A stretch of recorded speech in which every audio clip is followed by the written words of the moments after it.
Hello everyone, কেমন আছেন সবাই? আশা করি সবাই অনেক ভালো আছেন। আজকে একটি নতুন গল্প নিয়ে আপনাদের সামনে হাজির হলাম। আশা করি গল্পটি আপনাদের সবারই ভালো লাগবে। কণ্ঠে আছে আমি ইফতি, আর সম্পাদনার দায়িত্বে আছেন জীবন ভাই। কলিং বেল বেজে উঠল। আম্মু তড়িঘড়ি করে আব্বুকে বলল, জলদি দরজাটা খুলে দাও, ওরা বোধহয় এসে গেছে। আব্বু দরজার দিকে গেল। আম্মু আমার রুমে এসে আমাকে দেখে মুচকে এসে বলল, শিয়া, তুই রেডি হয়ে গেছিস? দেখি সব ঠিকঠাক আসে কিনা। তারপর আমাকে মাথা থেকে পা পর্যন্ত পরখ করে নিল। বা, তোকে তো বেশ ভালো লাগছে। মাথায় কাপড়টা আর একটু ফেলে দে। ঘুমটা টাইপের দিয়েছিস কেন বলে কাপড়টা একটু সরিয়ে দিল। আমি নিজেকে আয়নায় দেখে নিলাম। হ্যাঁ, সুন্দর লাগছে। আজ ছেলেপক্ষ আমাকে দেখতে আসছে। আব্বু দূর সম্পর্কের রিলেটিভ হয়। ছেলে কানাডা থেকে এসেছে। এবার ভালোই ভালো আমাকে পছন্দ করলে হলো। এরপর আম্মু এলো আমাকে নিতে। ওদের সামনে গিয়ে লম্বা সালাম দিলাম। ছেলের মা বাবা আর দুইটা ফ্রেন্ড এসেছে। মাশাল্লাহ, ছেলে তো দেখতে হিরোর মতো। এত কিউট, আমরা তো দেখেই মনে ধরেছে। আর ছেলে আমাকে বোধহয় পছন্দ করেছে। কেমন ড্যাব ড্যাব করে তাকিয়ে আছে। আর ফ্রেন্ড ওদের সাথে কথা বলে মিটি মিটি হাসছে। হ্যাঁ, ওরা আমাকে পছন্দ করেছে। মোটামুটি সব ঠিকঠাক। বিয়ের কথা পাকাপাকি করবে ঠিক এমন সময় হুনহান করে তিনজন মানুষ আমাদের বাসায় ঢুকে গেল। দরজা খোলা ছিল তো। আব্বা আম্মু আর আমার চোখ কপালে। চোখ বড় বড় করে তাকিয়ে রইলাম। বুঝতে বাকি রইল না, সব শেষ হতে দেরি নেই। ওরা তিনজন, দুজন অ্যাসিস্ট্যান্ট দাঁড়িয়ে আছে আর বস সোফার সাহেবের মতো বসে প্রথমে আমাকে দেখে নিল। তারপর ছেলে পক্ষের দিকে তাকিয়ে বলল, আরে আপনারা যে, কাকে দেখতে এসেছেন? আমার বউকে? ছেলে পক্ষের সবাই আমার দিকে তাকালো আর আমি নিচের দিকে। জানি কোনো কাজ হবে না। সে আবারও বলল, আরে ভাই, পাত্রী দেখতে আসার আগে খবর নিতে হয়, জানেন না? কারোর বউ দেখতে আসা যে কত বড় অপরাধ জানো? তার জন্য কি শাস্তি দেওয়া যায়? গালে হাত দিয়ে চোখ আমার দিকে। আচ্ছা ওয়েট, আমার বউকে জিজ্ঞাসা করি। বউ বলো, এদের কি করা যায়? আব্বু রেগে বলি, ইমাদ, তুমি কেন এসছো এখানে? দেখো, তামাশা বন্ধ করো, নইলে কিন্তু। আমি আব্বুকে থামিয়ে দিয়ে চোখ দিয়ে ইশারা করলাম, প্লিজ ইমাদ, ওদের কিছু করবেন না, ওদের কোনো দোষ নেই। ইমাদ চোখ লাল লাল করে, তাহলে কি দোষ আমার? ওর এখানে কেন এসেছে? রিফাত, আশিক, তোরা দেখছিস কি ধর ওদের। ওদের সাহস কি করে আমার বউকে দেখার? আমার প্রচণ্ড রাগ হচ্ছিল। ইমাদ, বললাম না ওদের কোনো দোষ নেই, ওদের ছেড়ে দিন, ভুলে গেছে আমার, আমি ওদের আসতে বলেছি, সরি বলেই রুম থেকে চলে আসি। হাত থেকে সব চুরি গয়না খুলে নিচে ছুঁড়ে মাটিতে বসে কাঁদতে লাগলাম। আর কত আমাকে এভাবে কাটাতে হবে, আমি যার পারছি না। ইমাদ রেগে ওদের বলল, কি হলো, এখনো দাঁড়িয়ে আছেন কেন আপনারা? যান, বের হন, আর কখনো আসবেন না। ওরা চলে গেলে ইমাদ আব্বা আম্মাকে সালাম দিল। এসব কি শুরু করেছেন শ্বশুর বাবা? আর কতবার বলবো আপনাদের, শিয়া শুধু আমার, আমি ছাড়া আর ওর কারোর হতে পারবে না। তারপরও কেন আপনারা এসব করেন? ইমাদ আমার রুমের সামনে এসে দরজায় নক করছে। হলুদ পাখি, দরজা খুলো প্লিজ। সোনা, রাগ করো না, তোমাদের বারবার বলেছি আমার রাগটা একটু বেশি। ধমক দিনা হয় কথা বলেছি তাই বলে এভাবে রাগ করে থাকবা? দরজা খুলো যান পাখিটা। ইমাদ প্লিজ। আপনি যান, আমি দরজা খুলব না, দাঁড়িয়ে থেকে কোনো লাভ নেই। তারপর সে দরজা কিছুক্ষণ নক করার পর বুঝতে পারলো যে আমি দরজা খুলব না, তাই চলে গেল। আমার অনেক রাগ হচ্ছিল নিজের উপরে। রাগে হাত দুটো ড্রেসিংয়ের সাথে ঝাপঝাপ করে বাড়ি মেরছে আর কাঁদছি। আমার হাত কেউ ধরে ফেললো, মানে যেখানে হাত বাড়ি মারছিলাম সেখানে কারোর হাত। ইমাদ, আপনি আবারও বেলকুনি দিয়ে এসেছেন। আমি তো দরজাটা বন্ধ করতে ভুলে গিয়েছিলাম। কেন এসছেন এখানে? চলে যান। ইমাদ আমাকে জোর করে টেনে বুকের সাথে চেপে ধরে। এত রাগ করো না হলুদ পাখিটা, দেখো তো হাতের কি অবস্থা করেছো। আচ্ছা যাও, সরি, আর ধমকতে কথা বলবো না। এবার একটা ছেড়ে ফেলো, এসো একটু আদর করি বলে আমার মুখটা উপরের দিকে করলে আমি নিচের দিকে করতে চাইলেও পারছি না। ইমাদ আমার কপালে চুমু দিল, তাও জোর করে। তারপর হাতে অয়েনমেন্ট লাগিয়ে কিছুক্ষণ থেকে চলে গেল। সব আমার কপাল, কিন্তু কেন যেমন পোড়া কপাল নিয়ে এসেছিলাম জানি না। সে কলেজ থেকে, যেদিন ফার্স্ট কলেজে ভর্তি হলাম সেদিন থেকে আমার দুর্ভাগ্যটা শুরু। এসব মনে পড়লে আমার জীবনটা অসহ্য মনে হয়। কত হাসি খুশি ছিল আমার লাইফটা। হঠাৎ তার মধ্যে আগমন হলো ইমাদের। ইমাদ আমাদের এলাকার খুব সুনামধন্য মানুষের ছেলে। তার উপর সে লিডার, পলিটিক্সের সাথে জড়িত, তাই তো সবাই তাকে ভয় পায়। সেদিন প্রথম কলেজে আসি, খুব তাড়াতাড়ি করে আসছিলাম। ক্লাসের দিকে যেতেই কারোর সাথে প্রচণ্ড রকমের ধাক্কা লাগে। সামনে সে মানুষটা ছিল ইমাদ। ওর হাতে অনেক ব্যালট ছিল, তখনও দলের না, যেগুলো প্রতিটা ক্লাসের সবাইকে বাধ্যগতভাবে নিতে হচ্ছিল, ভোট হবে নাকি তার জন্য। ওর হাতে সব ব্যালট পড়ে ছড়িয়ে ছিটিয়ে গেল। আর দোষটা আমারই, সেটা আমি ভালো করে জানি। ওকে সরি বলে ক্লাসে দেরি হয়ে যাচ্ছিল তাই চলে গেলাম, কিন্তু সে আমার দিকে অপলকভাবে তাকিয়েছিল। ক্লাসে এসে দেখি আমার ওয়াচটা নেই। এটা তো আমার হাতেই ছিল, বাসা থেকে পরে এসেছিলাম। এখন কোথায় গেল? ব্যাগে খুঁজে দেখেছি কিন্তু নেই। এটা আমার ফেভারিট ছিল। ক্লাসের মধ্যখানে কেউ রুমে প্রবেশ করলো, যাকে দেখে টিচার পর্যন্ত দাঁড়িয়ে গেছে। ও আচ্ছা, এটাই তো সেই ছেলে যার সাথে নিচে ধাক্কা লেগেছিল। ছেলেটা ওয়াচটা দেখে বলল, এটা কি তোমার? আমি দাঁড়িয়ে গেলাম, আর আগে থেকে সবাই দাঁড়ানো ছিল। ছেলেটা হাত দিয়ে ইশারা করে সবাইকে বসতে বলল।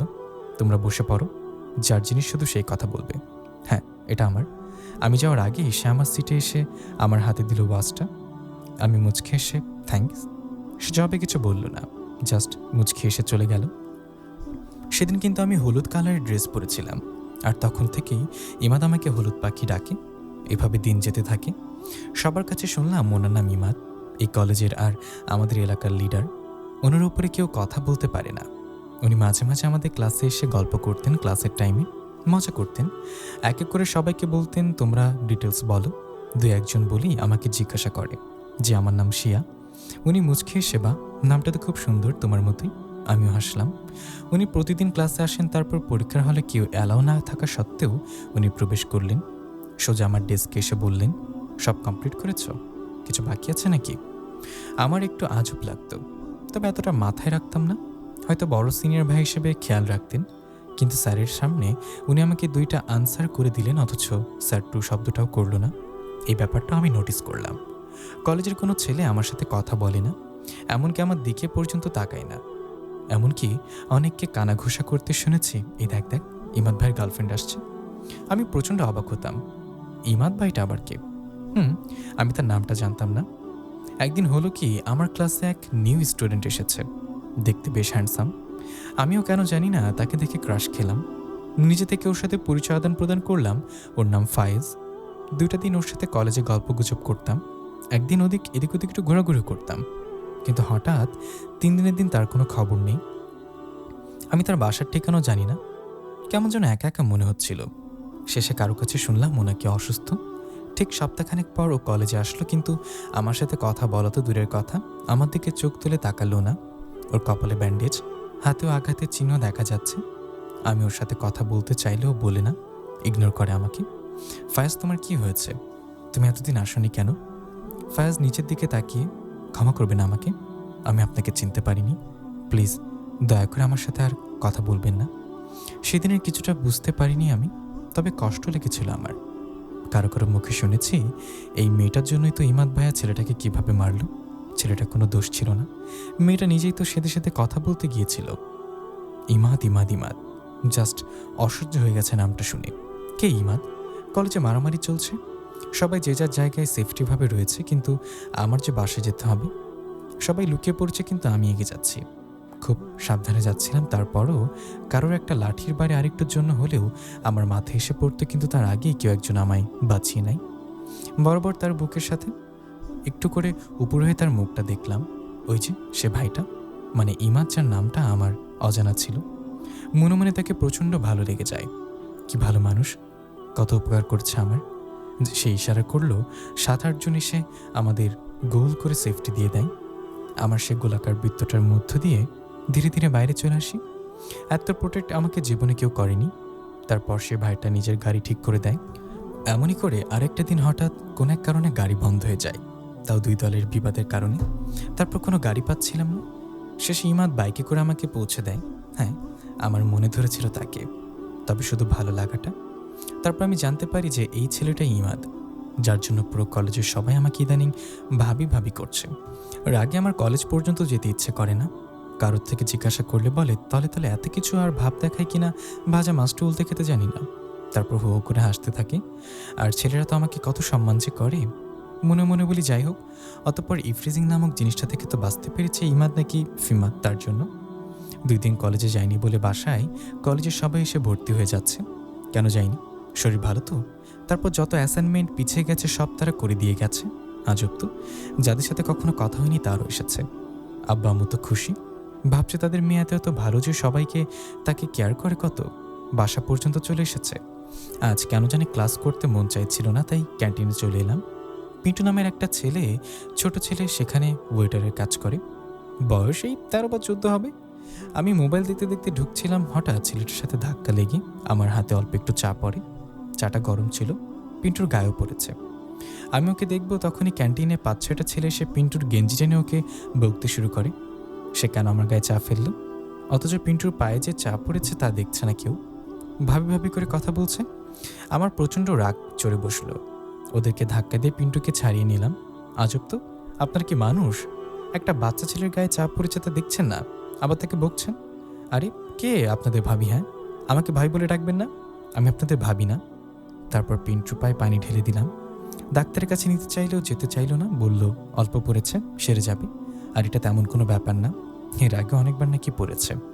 আমার খুব মায়া হলো। ওর হাতে কিছু টাকা দিয়ে চলে আসি। না, আর সহ্য হচ্ছে না আমার। ক্যান্টিনে কিছু খেলে টাকা নেই না, বলে ভাবির থেকে টাকা কেমনে নেব। তারপর স্যারেরাও আমাকে কেমনভাবে যেন দেখে, আমাকে বেশি কেয়ার করে, যে আমার মোটেও পছন্দ না। বেলকনিতে চুল শুকাচ্ছিলাম আর গান গাইছিলাম। দেখি বাসার নিচে ফুল হাতে একটা মেয়ে বেলকনির দিকে তাকিয়ে আছে। আমি ওর দিকে তাকালেও মুচকে হাসলো। আমি নিচে এলাম। কি নাম তোমার সোনা? মেয়েটার জামা ছিঁড়া, চুলগুলো অগোছালো, তার উপর হাতে 4-5টা গোলাপ আর মুখে কিউট একটা হাসি। আপুমনি, আমার নাম মিষ্টি, না এগুলো তোমার, বলে ফুলগুলো আমার দিকে এগিয়ে দিল। আমি হাসি মুখে নিলাম। এগুলো আমার? মেয়েটা মাথা নেড়ে বলল, তোমার। আচ্ছা ঠিক আছে, এবার বলো দাম কত? মেয়েটা ফিক করে হেসে দিল। প্যান্টের কুচি থেকে কচকচে 500 টাকার নোটটা বের করে আমায় দেখে বলল, মাত্র 100 টাকা, কিন্তু ভাইয়াটা অনেক টাকা দিয়েছে। তুমি আর ভাইয়া খুব ভালো। মুহূর্তে আমার মুখের হাসিটা গায়েব হয়ে গেল। ভাইয়া মানে কোন ভাইয়া? মেয়েটা যেদিকটা ইশারা করে দেখিয়ে দিল সেখানে কেউ ছিল না। আমি আবার বললাম, ভাইয়া কি ফুলগুলো আমাকে দিতে বলেছে? মেয়েটা দাঁত দেখিয়ে বলল, তা মাথা নেড়ে, ফুলগুলো তুমি নিয়ে যাও, এগুলো আমার লাগবে না। মেয়েটা বলল, আমি ফুল বেচি, এমনি এমনি টাকা নেই না। ভাইয়া বলেছে প্রতিদিন তোমায় একটা একটা করে ফুল দিতে, তারপর টাকাটা শোধ হয়ে যাবে। প্লিজ আপুমনি, নাও না, আমার মায়ের অসুখ, আর ছোট ভাই না খেয়ে আছে। কথাটা শুনে আমার বড্ড মায়া লাগলো। কেমন অসহায়ভাবে বলছে। থাক, রেখে দিই। আমি আচ্ছা বলে ফুলগুলো নিজের কাছে রাখলাম। মিষ্টি কথা শোনো, প্রতিদিন ফুল দিতে হবে না, বুঝেছ? মেয়েটা কেমন লাজুক হাসি দিল। আমি আজব হয়ে, মা তুমি এভাবে হাসছো কেন? মেয়েটা বলল, আপুমনি, আমি জানি ভাইয়া তোমাকে ফুল কেন দিয়েছে। আমি ভ্রুকুচকে, আচ্ছা তাই নাকি, তা কেন দিয়েছে ভাইয়া? মেয়েটা আরও লাজুক ভঙ্গিতে, তোমাকে প্রেম করে তাই। মিষ্টির মুখে এরকম প্রেমের কথাটা শুনে হেসেই দিলাম। তাই নাকি, তা তুমি কিভাবে বুঝলা? মিষ্টি গাল টেনে, পার্কে যখন ফুল বেচি না তখন দেখি যারা প্রেম করে তারা একজন আরেকজনকে ফুল দেয়। এরপর মিষ্টি বলল, আপুমনি, ভাইয়া তোমাকে দেখতেছে। এবার আমি হাসি থামিয়ে চারপাশে চোখ বুলিয়ে নিই। কোথায় তোমার ভাইয়া? মিষ্টি মিষ্টি, না মেয়েটা নেই, ওই যে দৌড়ে পালিয়ে যাচ্ছে, দুষ্ট একটা। এভাবে দিনগুলো যাচ্ছিল। আমি কলেজে যাচ্ছি না, বিকালে ছাদে গিয়েছিলাম। পাশের বাসার শিহাব ভাই ওদের ছাদের কর্নারে বসে গিটার বাজাচ্ছিল। আমার গিটার বাজানো শুনতে খুব ভালো লাগে, তা আবার শিহাব ভাইয়ারটা। অনেকবার গিয়েছিলাম, আজও গেলাম। আমাকে দেখে ভাই মুচকে আসলো। ওনার পাশে বসে গিটার বাজানো দেখছি, কি সুন্দর করে গিটার বাজায়। ও জানে জানা গানটা টোন বাজছিল, আমার শুনতে বেশ ভালো লাগছে। কিছুদিন পর ওনাকে দেখে আমি গেলাম, বাট উনি আমাকে বসতে বললেন না বা কোনো কথা বললেন না। যখন আমি জিজ্ঞাসা করছি কি হয়েছে, তখন উনি বললেন, সিয়া, তুমি যাও এখান থেকে, আর কখনো এসো না, আমার সাথে কথা বলো না, প্লিজ, আমার কথায় রাগ করো না, আমি আসি। বাই বলে উনি চলে গেলেন। আজব তো, ওনার আবার কি হলো? ভালোই তো লাগতো আমার, নিষেধ করলো কেন? হয়তো বা আমাকে তার ভালো লাগে না, কিন্তু কখনো তো এমনটা করেনি। পরের দিন বিকেলে জাহাদ ভাই আসলো। সে নাকি জবের অফার পেয়েছে। আমার থেকে 4 বছরের বড়, কিন্তু তারপরে আমি ওকে নাম ধরে ডাকি। খুব ফ্রেন্ডলি আমরা। ওর সাথে ঘুরতে বের হলাম। দুপুরে খাবারের পর বের হয়েছি, বাসায় ঢুকছে ঠিক রাত 8টায়। আমি তেমনটা ঘুরতে পারি না। কি নিয়ে যাবে আমাকে? আজ ওকে পেয়ে মনের ইচ্ছা মিটিয়েছি। আইসক্রিম খেয়েছি। শিশু পার্কে গিয়ে ছোট বাবুদের রাইডে রাইড করেছি। কি যে মজা! ওখানে ছোটদের কোনো একটা স্কুলের পার্টি হচ্ছিল। আমি আর জাহাজ জয়েন করলাম। যেমন খুশি তেমন সাজো, আমিও সাজলাম মজা করে, ভূত সেজেছি। জাহাজ অনেকগুলো পিক নিয়ে বলল সব ফেসবুকে আপলোড দিয়ে ক্যাপশন দেব, পেতনি রানী। আমি ওকে কয়েকটা মাইট দিলাম। জাহাজ ডিলিট কর বলছি, এখনই ডিলিট কর, নয়তো তোকে মেরেই ফেলবো। বাসায় এসে প্রচণ্ড রকমের ক্লান্তি এসে ভর করলো। না খেয়ে ঘুমিয়ে পড়লাম। সকালে ব্রাশ করতে করতে বেলকনিতে গিয়ে থুতু ফেলতে নিজে জাহাজের গায়ে পড়ল। ও কোথাও যাচ্ছিল, রেডি হয়ে ফিটফাট ছিল। উপরে তাকিয়ে থেকে আমাকে বকা দিল অনেকগুলো। চোখ কি পকেটে রেখেছিস? দেখছিস না নিচে মানুষ আছে? দিলি তো আমার প্রথম চান্সটা নষ্ট করে। দেখ, আবার ড্রেস চেঞ্জ করতে হবে। আমি মুখটা অসহায় ভঙ্গিমা করে, সরি রে, সত্যি দেখি না আমি। কোথায় যাচ্ছিস তুই? ও একরাশ বিরক্তি নিয়ে, দেখছিস রেডি হচ্ছি, মানে জবের জন্য যাচ্ছি আর কি। ধুর মাইয়া, তোর সাথে কথা বলে লাভ নেই, আবার শাওয়ার নিতে হবে।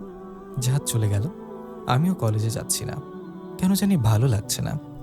বিকেল পেরিয়ে সন্ধ্যা হয়ে এলো, কিন্তু জাহাদের কোনো খবর নেই। এদিকে আম্মুটা বারবার আমাকে ফোন দিতে বলছে আর বারবার জিজ্ঞাসা করছে জাহাদকে কিছু বলে গেছে, মানে কখন আসবে। খুব টেনশন করছে আম্মু। আব্বু চলে এসেছে, ওর কোনো খবর নেই। আমাকে তো বলেছিল বিকেলে চলে আসবে, কিন্তু এখন আসার নাম নেই। হঠাৎ আব্বুর ফোনে রিং বেজে উঠল। হসপিটাল থেকে নাকি ফোন এসেছে। শুনে আমাদের সবার সেন্স হারাবার অবস্থা। জাহাদ ভাই নাকি হসপিটালে ভর্তি। সাথে সাথে আমি, আব্বু আর আম্মু হসপিটালে চলে গেলাম। গিয়ে দেখি জাহাদ ভাই বেডে শুয়ে আছে, হাতে স্যালাইন আর পায়ে প্লাস্টার করা উপর হয়ে বাঁধা। আমার দিকে রাগি চোখে তাকিয়ে রইল। আর আব্বা আম্মু জিজ্ঞাসা করলো, এসব কেমনে হয়েছে? জাহাদ আমার দিকে এখনও রাগি চাহনিতে তাকিয়ে আছে। তারপর আস্তে আস্তে আম্মুকে বলল, মামি, সেটা তোমার মেয়েকে জিজ্ঞাসা করো না। আম্মা আমার দিকে তাকালো আর আমি অবাক হয়ে জাহাদের কথা শুনছি। আমি কি করে জানবো ওর এসব কেমনে হয়েছে? আব্বু অবাক হয়ে দেখছে আমাদের। আম্মু, ওর কাছে কি জিজ্ঞাসা করবি? তুই বল কি হয়েছে। এবার জাহাদ একটা দীর্ঘশ্বাস নিল। সিয়ার বয়ফ্রেন্ড আর ওর সাথীরা আমাকে মেরেছে, আরও বলেছে কি জানো, সিয়ার আশেপাশের জন্য আমায় না দেখে, নয়তো উপরে পাঠিয়ে দিবে। আমি জাহাদের কথা শুনে যেন আকাশ থেকে পড়লাম। আব্বা আম্মু দুজনে অবাক চোখে আমার দিকে তাকাচ্ছে। মামি আমাকে সকাল হওয়ার আগে এই এলাকা ছাড়তে বলেছে। কার এত বড় সাহস তো কিভাবে কথা বলার? আর তুই বলছিস কি আমার বয়ফ্রেন্ড মানে কি? জাহাদ চোখ বড় বড় করে, তাহলে কি আমি মিথ্যা বলছি? মামি, আমি সত্যি বলছি, সিয়ার বয়ফ্রেন্ড আমাকে মেরেছে। আমার মাথার মেজাজ খারাপ হয়ে যাচ্ছিল। জীবনে একটা প্রেম করলাম না, আবার বলে কিনা বয়ফ্রেন্ড, তাও বলছে কিনা আব্বা আম্মুর সামনে। একটু রেগে বললাম, জাহাদ, কে বলছে তোকে আমার বয়ফ্রেন্ড আছে? দেখ, উল্টাপাল্টা কথা একদম বলবি না। আমি কোনো উল্টাপাল্টা কথা বলবো কেন?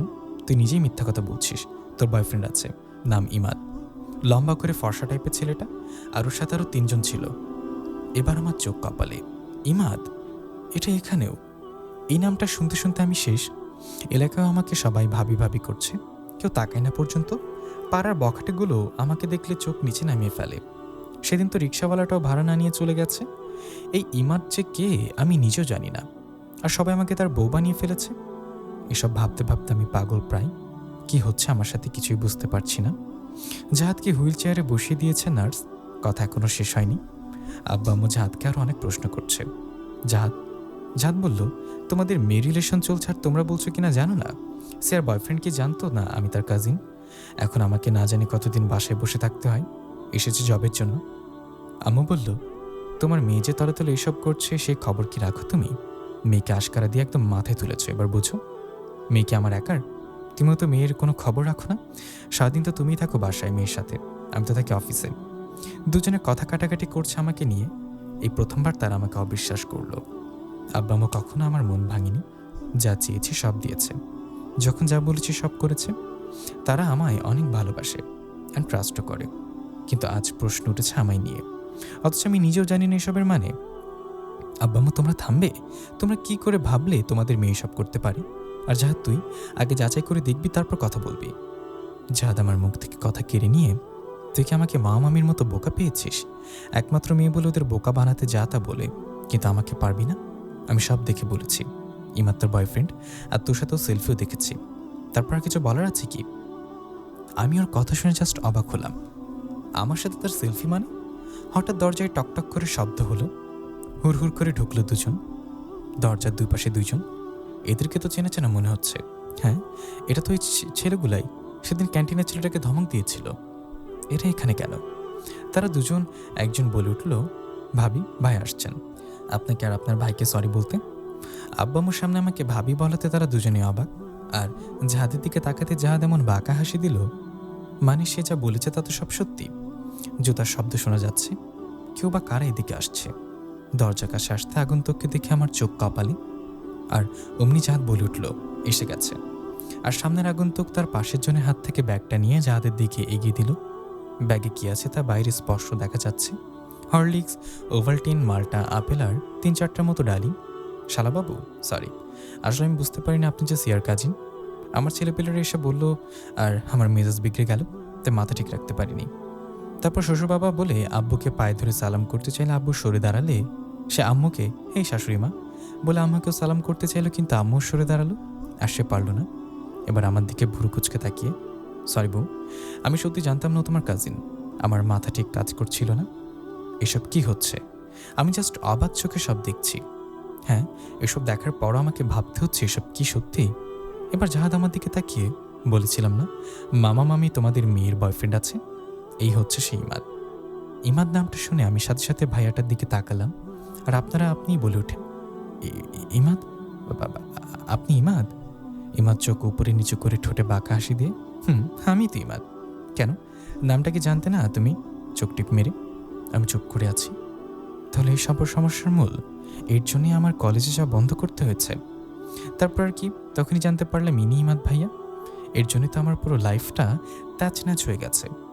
কোনো ছেলে আমাকে ভালো লাগলেও তার সাথে আমি কথা বলতে পারি না, মিশতে পারি না। আমাকে তো কিছু করবে না, বরং পরের দিন ওই ছেলে হাত পা ভাঙা দেখা যাবে। এই ভয়ে কেউ আমার সাথে কথা বলা তো দূরের কথা, তাকায় না পর্যন্ত। পলিটিক্স লিডার গার্লফ্রেন্ড বলে কথা।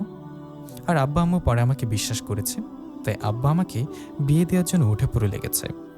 এই পাত্রপক্ষ দেখতে আসবে বলে কথা দিলেও পরের দিন তাদের খবর থাকে না, ক্যান্সেল করে দেয়।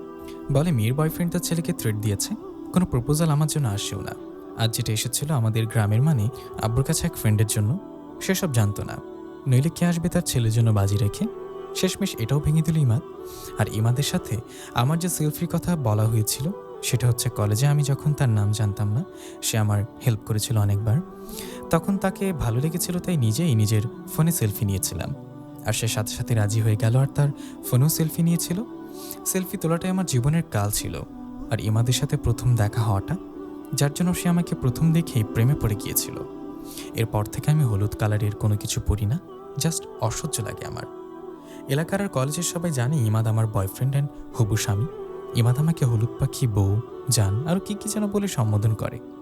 আব্বা অনেক কিছু করতে চাইলেও পারে না, তার একটা মাত্র মেয়ে এমনিতে বদনাম হয়ে গেছে। যদি এর চাইতে বেশি কিছু হয় তাহলে তারা বাঁচবে না আমাকে ছাড়া। তাই চুপচাপ। এসব ভাবতে ভাবতে কখন যে সকাল হয়ে গেছে আমি বুঝতে পারিনি। গতকালের জন্য আমার মনটা খুবই খারাপ। জোর করে কি ভালোবাসা পাওয়া যায়? কিন্তু না, সে জোর করেই আমাকে তার করে রাখবে। ফ্রেশ হয়ে টেবিলে নাস্তা করতে এসে দেখি আব্বু খবরের কাগজ পড়ছে আর চা খাচ্ছে, আর আম্মু টেবিল গুছিয়ে রাখছে। আমাকে দেখে বলল, আয় নাস্তা করে নে, তোর পছন্দের মোগলাই বানিয়েছি। কি ব্যাপার, আব্বা আমাকে এমন স্বাভাবিক দেখাচ্ছে কেন? খেতে মন চাইল না তাই খেলাম না, অথচ মোগলাই দেখলে আমার জিভ লক লক করে। গপ গপ করে খেয়ে ফেলি। একটু পর আম্মু আমার রুমে নাস্তা নিয়ে এলো। আম্মু ট্রে টেবিলে রেখে বলল, নিচে গেলি খেতে বসতে বললাম, আর না খেয়ে চলে এলি কেন? তাই রুমে নিয়ে এসেছি। আমি আম্মুর দিকে এক নজর তাকিয়ে, আমি খাবো না। আম্মু আমার পাশে বসলো। আমার মুখটা আম্মুর দিকে ঘুরিয়ে, মন খারাপ বুঝি? কি করবে বল মা, এমন পাগল ছেলে আমি কোথাও দেখিনি। তোকে পাগলের মতো এত ভালোবাসে কেউ ইগনোর করার পরও কিভাবে সে এতটা ভালোবাসতে পারে আমি বুঝি না। আমি বুড়কুচকে আম্মুর দিকে তাকিয়ে, মানে কি, কি বলতে চাইছো তুমি? আম্মু একটা দীর্ঘশ্বাস ছেড়ে, এমন ভালোবাসা মানুষ সবার ভাগ্যে জোটে না। তুই তো জানিস আমার সেই অতীতের কাহিনীটা, আফসারের কথা। আমার চোখ দিয়ে টপ টপ করে কয়েক ফোঁটা পানি গড়িয়ে পড়ল। আমি বললাম, এসব কথা আমাকে কেন বলছো? কি হয়েছে? বলছিলাম কি, ছেলেটা যখন এত করে তোকে চাইছে তুই অমত করিস না। রাজি হয়ে গেলে কি হয়, সব মিটিয়ে মিটমাট হয়ে যাবে। আমি চোখ বড় বড় করে, তুমি সব কি বলছো আম্মু? যেই ছেলের জন্য আমার লাইফটা নষ্ট হয়ে গেছে, আমার রাত দিন শুধু আতঙ্কে কাটে। কখন সে বাসায় চলে আসে, হুট করে আমার রুমে চলে আসে। পুরো কলেজে, পুরো এলাকায় আমার সাথে কেউ কথা বলে না ভয় পর্যন্ত, যার জন্য আমার এত বদনাম, তাকে আমি মেনে নেব? কেমন কথাটা বললা তুমি আম্মু? সব তো তোর জন্যই করছে, তোকে পাবার জন্য। সে তোকে চায়, তাও নিজের করে। তোর আব্বুর কাছে ফোন দিয়েছে ছেলেটার আব্বু, তোকে তাদের ছেলের বউ করে নিতে চাই। এখন তোর আব্বু কী করবে ভেবে চিনতে পারছে না। তোর আব্বুর আমি খুব টেনশনে আছি। তুই তো জানিস তোর আব্বুর টেনশন করা একেবারে মানা। তারপরেও টেনশন করছে শুধু তোর জন্য। এখন তুই যা বলবি তাই হবে। তবে আমার মতে তুই রাজি হয়ে যা মা, এছাড়া আর কোনো পথ দেখছি না আমি। আম্মু তুমি, মানে তুমি আমাকে বলছো রাজি হয়ে যেতে? আমার মাথায় তো কিছুই ঢুকছে না। তুমি যাও আম্মু, আমাকে ভাবতে দাও আর আমাকে একা থাকতে দাও, প্লিজ যাও আম্মু। আম্মু রুম থেকে বেরিয়ে গেলে দরজা বন্ধ করে দিলাম। কি যে করি আমি, এই ইমাদটা আমায় জোর করে নিজের করে নিতে চায়। আমি তো তার প্রতি ভালো লাগাটাও শেষ হয়ে গেছে যখন থেকে এসব উদ্ভাট কাণ্ড দেখছি। হুটহাট করে রুমে চলে আসবে, আমাকে জড়িয়ে ধরবে আর কপালে চুমু দিবে। এসব আমার মোটেও ভালো লাগে না। জোর করে করবে, আমি তার সাথে পারিও না। এখন যা করার আমাকেই করতে হবে। এই লাস্ট ট্রাই, আগেরগুলো সব বিফলে গেছে। যদি একটা কাজ হয় আমি সাকসেস। জিসানকে ফোন দিলাম। জীবনে যার সাথে কখনো কথা বলতে চাইতাম না, আজ নিজেই তাকে ফোন দিয়েছি। জিসান আমার কতবার যে ফোন দিয়েছিল, এখন যা করার আমাকে করতে হবে। কিন্তু কখনোর ফোন আমি রিসিভ করিনি জিসানের, আজ নিজে থেকে করেছি। জিসান আমার ক্লাসমেট, আমাকে ভীষণ পছন্দ করে, কিন্তু তাও ইমাদের ভয় বলতে পারিনি, আমি তো করিই না। তবে আজ কারণ আছে। জিসান মোটেও রাজি হচ্ছিল না, বেচারা ভীষণ ভয় পাচ্ছিল। আমি তাকে অভয় দিলাম। বাসার নিচে ব্যাগ হাতে দাঁড়িয়ে আছি। রাত প্রায় 1টা ছুঁই ছুঁই। পুরো এলাকা শুনশান। সব দিকে ভালোভাবে পরখ করে দেখলাম, না, অন্যদিনের মতো ইমাদের লোকেদের পাহারা দিতে দেখা যাচ্ছে না। নয়তো বাসা থেকে বের হওয়া যে কত টাফ। মিনিট খানেক পর জিসান এলো। চারিদিকে তাকিয়ে, সিয়া তুমি শিওর তো, নাকি আমাকে মাইন্ডকে চিপায় ফেলার উদ্দেশ্য আছে? আরে না, কি যে বলো, কই গাড়ি কই দেখছি না যে। জিসান এদিক ওদিক তাকিয়ে, গাড়িকে ফোন করেছিলাম এসে যাবার কথা। আমি উত্তেজিত হয়ে, মানে কি, সব আগে থেকে রেডি করে রাখতে বলছিলাম না? উফ জিসান, তুমিও না। জিসান কাউকে ফোন দিল। সিয়ার ড্রাইভার ফোন কেটে দিচ্ছে মনে হয়, এসে গেছে। একটু দূরে থেকে একটা গাড়ি দেখা যাচ্ছে। জিসান গাড়িকে ইশারা করে বলল, ওই যে গাড়ি। আমি মাথা নেড়ে বললাম, চলো। গাড়িতে মাত্র আমরা 3জন। সামনে ড্রাইভার, পিছনের সিটে একপাশে আমি আর একপাশে জিসান। দূরত্ব রেখে বসেছি আমি। কোথায় যাচ্ছি আমি? আমি জিসানের সাথে পালিয়ে যাচ্ছি। ঠিক জিসানের সাথে না, কিন্তু ওকে বলেছি ওর সাথে। তবে আমি তো একাই যাব, দেশে বাইরে তো আর যেতে পারবো না, তাই আমাদের গ্রামের বাড়িতে চলে যাচ্ছি। অনেক দূর আমাদের গ্রামের বাড়ি। সে ছোটবেলায় গিয়েছিলাম যে আর যাওয়া হয়নি। জিসানকে দরকার ছিল। এত রাতে একা একটা মেয়ে একা একা বের হওয়া ঠিক হবে না। কিন্তু জিসান প্রথমে রাজি হলো না, কারণ সে ইমাদের কথা জানে। তারপর আমি জোর করলাম, যে বললাম আমরা পালিয়ে বিয়ে করবো, ইমাদ আমাদের খুঁজে পাবে না। অতঃপর সে রাজি হলো। কিন্তু ধরা পড়লে যে আমাদের রক্ষা নেই, সেটা আমরা দুজনই জানি। কেন জানি না, ইমাদের আমার উপর বাড়াবাড়ির পর থেকে কত ছেলেকে যে আমার ভালো লেগেছে এইসব করা দুষ্কর। নিশ্চয়ই ইমাদ আছে আমার লাইফে, তাই কলেজে জিসান আমাকে দেখে সে আমার প্রেমে হাবুডুবু খায়। কিন্তু মনে মনে সে যে আমায় কতটা চাইতো আমি আন্দাজ করতে পেরেছিলাম।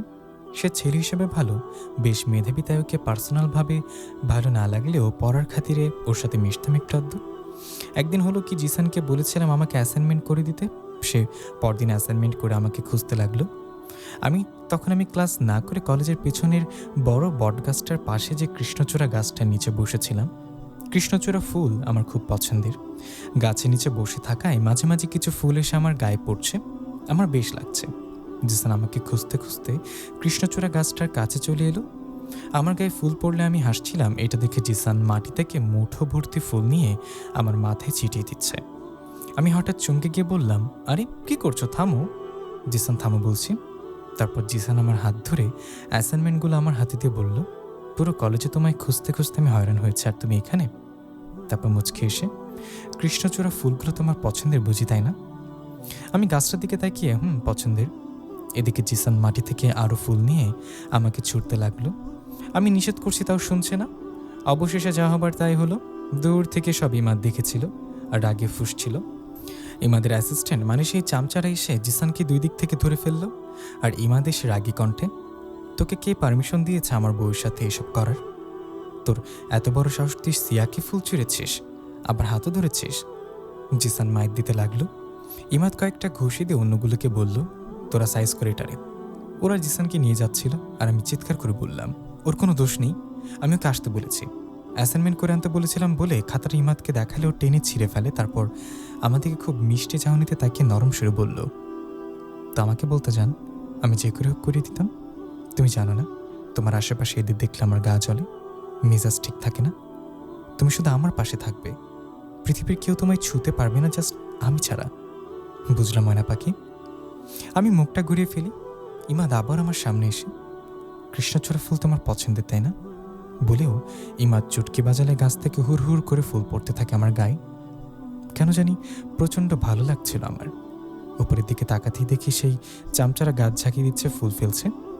গাছটা তেমন মোটা না থাকায় এটা সম্ভব ছিল। তারপর থেকে আমি জিসান না কোনো ছেলের সাথে তেমন একটা কথা বলি না। কারণ আমি চাই না আমার জন্য অন্য কারোর ক্ষতি হোক, তাদের হাত পা ভেঙে যায়। হঠাৎ আজ জিসানকে ফোন দিয়েছি, কিন্তু ওর ফোন ধরিনি কখনো। ও যে আমাকে এখনো ভালোবাসে বুঝি আমি, তাই তো বলার সাথে সাথে চলে এসেছে। তবে তার চাইতেও বেশি ইমাদকে ভয় পাই। গাড়ি চলছে আপন গতিতে, আমার চোখ বুজে বসে আছি। হঠাৎ তখনই খুব হাই ভলিউমে মিউজিক অন করে দিল ড্রাইভার। কান ফেটে যাবার মতো অবস্থা। মেরি মেহবুবা, মেরি মেহবুবা, মেরি মেহবুবা, মেরি মেহবুবা।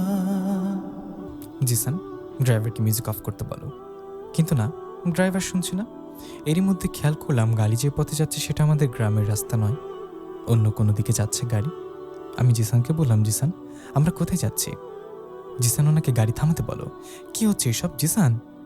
অনেকটা পথ গিয়ে গাড়ি খুব জোরে ব্রেক করলো।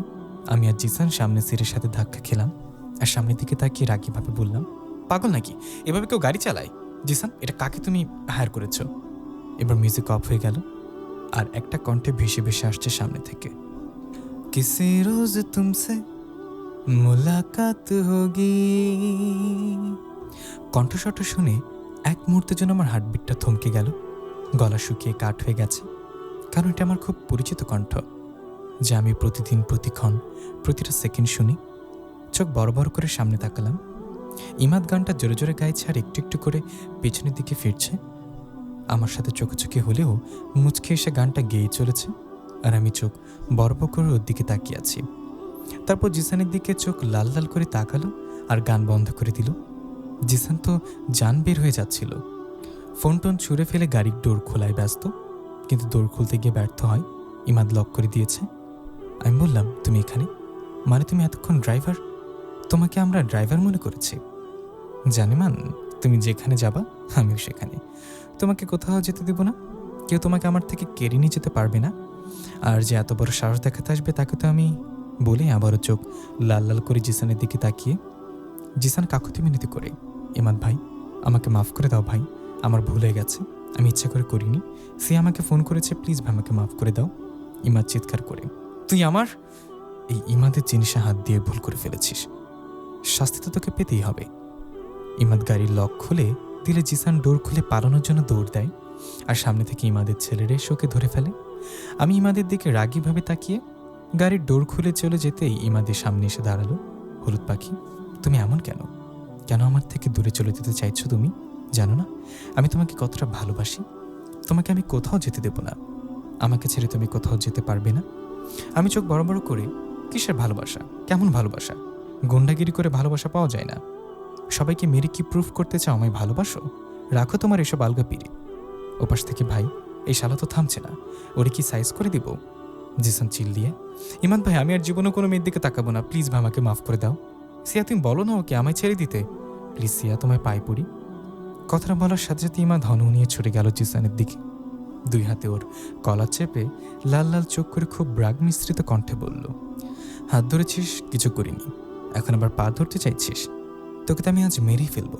তো সাহস কী করে হয় আমার জানটাকে স্পর্শ করার? যখন বাসার নিচে জিসানের জন্য অপেক্ষা করছিলাম, একটু পরেই তো জিসান এলো। আমি রাগ দেখালে হুট করে আমার হাতটা ধরে ফেলে সরি বলে। বোধহয় সেটা ইমাদ দেখে ফেলেছে, বড্ড রাগ দেখছে ওর চোখে মুখে। জিসান পাঞ্চ মারতে যাচ্ছিল আর ছুটে গেলাম। ইমাদ প্লিজ থামো, ওকে মেরো না, ওর কোনো দোষ নেই। ওকে তো আমি ফোন করে আসতে বলেছিলাম, বেচারা তো ভয় আসতে চাইছিল না। ইমাদ আমার দিকে না তাকিয়ে, তুমি আসতে বলেছো তাই এসেছে, না হয় সেটা বুঝলাম, কিন্তু তুমি এটাও বলেছো যে তোমার হাত ধরতে। ইমাদ মারার জন্য হাত জিসানের কাছে নিতে আমি চিৎকার করে বললাম, ইমাদ প্লিজ এবার অফ যাও, বলছি ওর কোনো দোষ নেই, ওকে ছেড়ে দাও, ওর ভুল হয়ে গেছে। পাশ থেকে কেউ বলল, ভাই আজকের মতো ছেড়ে দিন, ভাবি রেগে গেছেন, এবার অফ যান। ইমাদ কয়েকটা বড় বড় নিঃশ্বাস ছাড়লো, তারপর আমার দিকে শান্তভাবে তাকালো, মুচকে হাসিতে বলল, ওকে কলিজা, তুমি যখন বলছো তখন না হয় ছেড়েই দিলাম, কিন্তু তার আগে একটা হালকা পাতলা নাস্তা তো দিই বলে খুব জোরে জিসানের গালে থাপ্পড় বসিয়ে দিল। টাস করে একটা শব্দ হলো, আর জিসান দুবার রাউন্ড দিয়ে সেন্স হারিয়ে নিচে পড়ে গেল। আমি জাস্ট হা করে তাকিয়ে আছি। একটা থাপ্পড়ে সেন্স হারালো, এত জোরে ইমাদের? ছেলেগুলো পালস চেক করে বলল, ভাইয়া সেন্সলেস হয়ে গেছে, আমরা ওকে নিয়ে যাচ্ছি বলে ওরা জিসানকে সহ নিচে নিয়ে চলে গেল। একটা থাপ্পড়ে সেন্স হারালো। ইমাদ আমার দিকে তাকালে আমি বেঞ্চি দিয়ে গাড়ি থেকে ব্যাগ নিতে গিয়ে বাড়ি খেলাম, আর ইমাদ ছুটে এসে সেই জায়গায় মালিশ করতে হাত দিতে চাইলে আমি সরে হাঁটা শুরু করলাম। ইমাদ সামনে এসে পথ আটকালো। হলুদ পাখিটা এত রাতে কোথায় যাচ্ছে একা একা? আমি রেগে, যেখানে দু চোখ যায় সেখানে যাব, প্রয়োজনে জাহান্নামে যাবো, তাতে তোমার কি?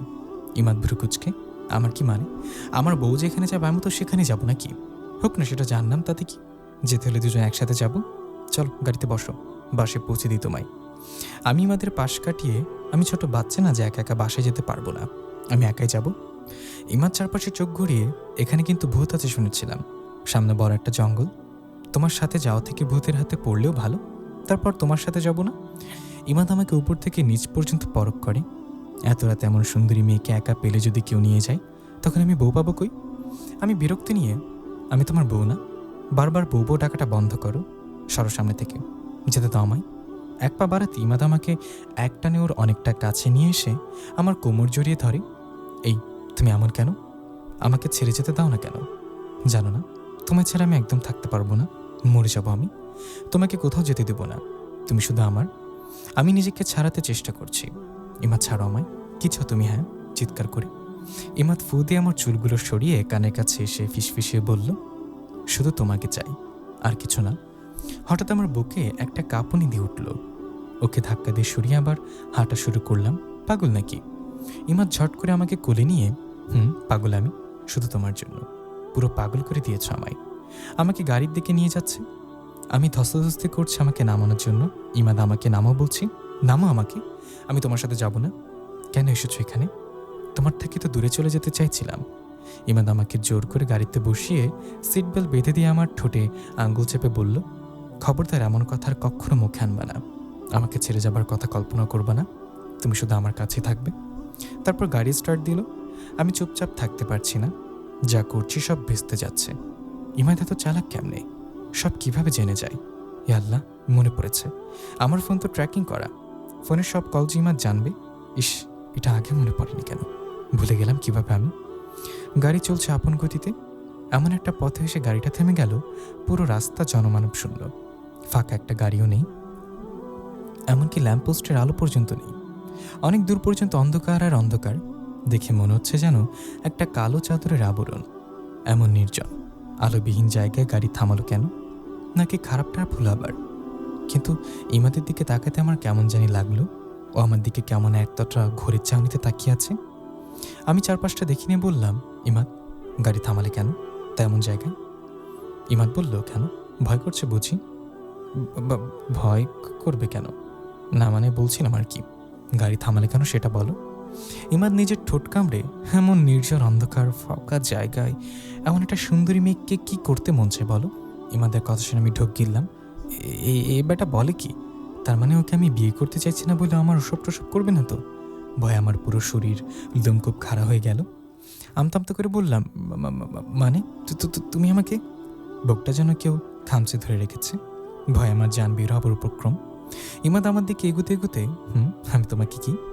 অনেকটা আমার কাছাকাছি আসতেই আমি চোখটা বন্ধ করে নিজের কাপড় খামচে ধরে বিড়বিড় করে বললাম, তুমি আমাকে রেপ? তার আগে ইমাদের ঠোঁটের স্পর্শ আমার কপালে লাগলো। আমি চোখ খুলে দেখি ইমাদ চোখ বড় বড় করে তাকিয়ে। সিয়া, তুমি কি বললা? রেপ? ছি ছি ছি, এত জঘন্যতম চিন্তা তুমি করলে কিভাবে? তুমি কি করে ভাবলে আমি অমন? তোমার দিকে ভালোবাসার নজরে তাকাই আমি, কামুখের নজরে না। ধ্যাত বলেই গাড়ি স্টারিং যে প্রচণ্ড জোরে বাড়ি মারল। তারপর খুব স্পিডে গাড়ি টান দিল। আর একটু হলে আমি বাড়ি খেতাম, কিন্তু না, তাতে আমাদের কোনো খেয়াল নেই।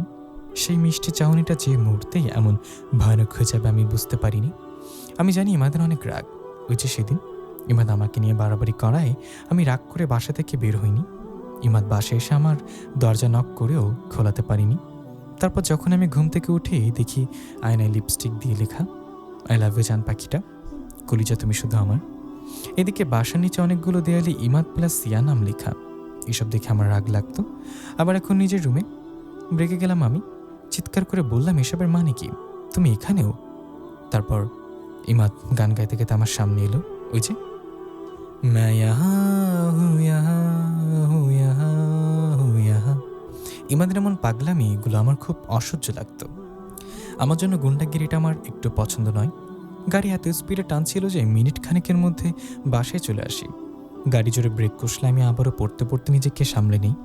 ইমাদ সারাটা পথ আমার সাথে একটু কথা বলল না, অথচ এই মানুষটা বকবক না করে থাকতে পারে না। গাড়ির ডোর খুলে দিল, আমি নেমে সোজা বাসায় চলে আসি। দরজা খোলাই ছিল, আব্বু আম্মুকে দেখে আমি চমকে যাই। আব্বু বলল, যাবো তো যাবো, বলে গেলে কি হতো? নিজের ভালো যখন এতটাই বুঝো তাহলে আমার এত মাথা ঘামানোর কি দরকার? এসব না করলেও পারতি, কি দরকার ছিল? জানিস তো কিছু করে লাভ হবে না, তারপরে জেনে শুনে তুই এমনটা করিস। যে এখন রুমে যা, আর তুমি শান্ত হও। আম্মা আব্বুকে শান্ত করতে ব্যস্ত। আব্বু এসব পছন্দ না আমি জানি, কিন্তু লাস্ট চান্স বলে কথা। পরদিন আমাদের বাবা আমাদের বাসায় এলো। ওনাকে দেখে মনে খুব টেনশনে আছেন। আব্বুর সাথে কথা বলতে বলতে প্রায় কেঁদেই দিলেন। ইমাদ ওদের একমাত্র ছেলে। ইমাদের একটা বড় ভাই ছিল, সে নাকি এমন টাইপের। শুনেছিলাম একটা মেয়ের জন্য সুসাইড করেছে। আমি রুমে বসে বসে চুল ঠিক করছিলাম। আম্মু রুমে এসে, সিয়া তোর জন্য হয়েছে, বারবার বলেছি যা ইচ্ছা হতে দে, কিন্তু না, মেয়ে কথা শুনবে না, তার জেদ রচাতে চাইবে সে। আমি অবাক হয়ে, কি হয়েছে আম্মু? আম্মু চোখ বড় বড় করে, কি আর হবে, তো না করে যে ইমাদ সুসাইড করার চেষ্টা করেছে। ওর বাবা এসেছে, বলেছে কাল রাত থেকে নাকি ইমাদ রুম থেকে বের হয়নি। যখন সকালে দরজা ভাঙা হয় দেখি ইমাদ হাত কেটেছে। ভাগ্যিস হাতটা সকালে কেটেছিল, নয়তো বাঁচানো যেত না। কথাটা শুনে আমি পুরো শকড। ইমাদ সুসাইড করেছে, তাও কিনা আমার জন্য। এবার আম্মু বলল, সিয়া ইমাদের বাবা সব ঠিকঠাক করে এসেছেন, এর ভেতর মনে হয় সব হয়েও গেছে। তোর আব্বু রাজি হয়ে যাবে, সো তুই রাজি হয়ে যা, এত ঝামেলা নিতে পারছি না আমরা। আমার চোখ চলচল করছে। আম্মু তুমি বলছো আমি ঝামেলা? দেখ শিয়া, আমি এভাবে বলিনি। তুই যদি এমনটা করিস তাহলে ইমাদ হয়তো আবার কিছু করবে, তখন সব দোষ এসে পড়বে আমাদের উপর। ছেলেটা সত্যি তোকে ভালোবাসে, যেমনটা আফসার আমায় বাসত। আর আমি স্বার্থপরের মতো বলেই ফুপে কেঁদে উঠল। আম্মুর স্কুলের এক ইয়াং টিচার ছিল আফসার নামের এক লোক। সে মনে মনে আম্মুকে পছন্দ করত, কিন্তু আম্মু বুঝতো না।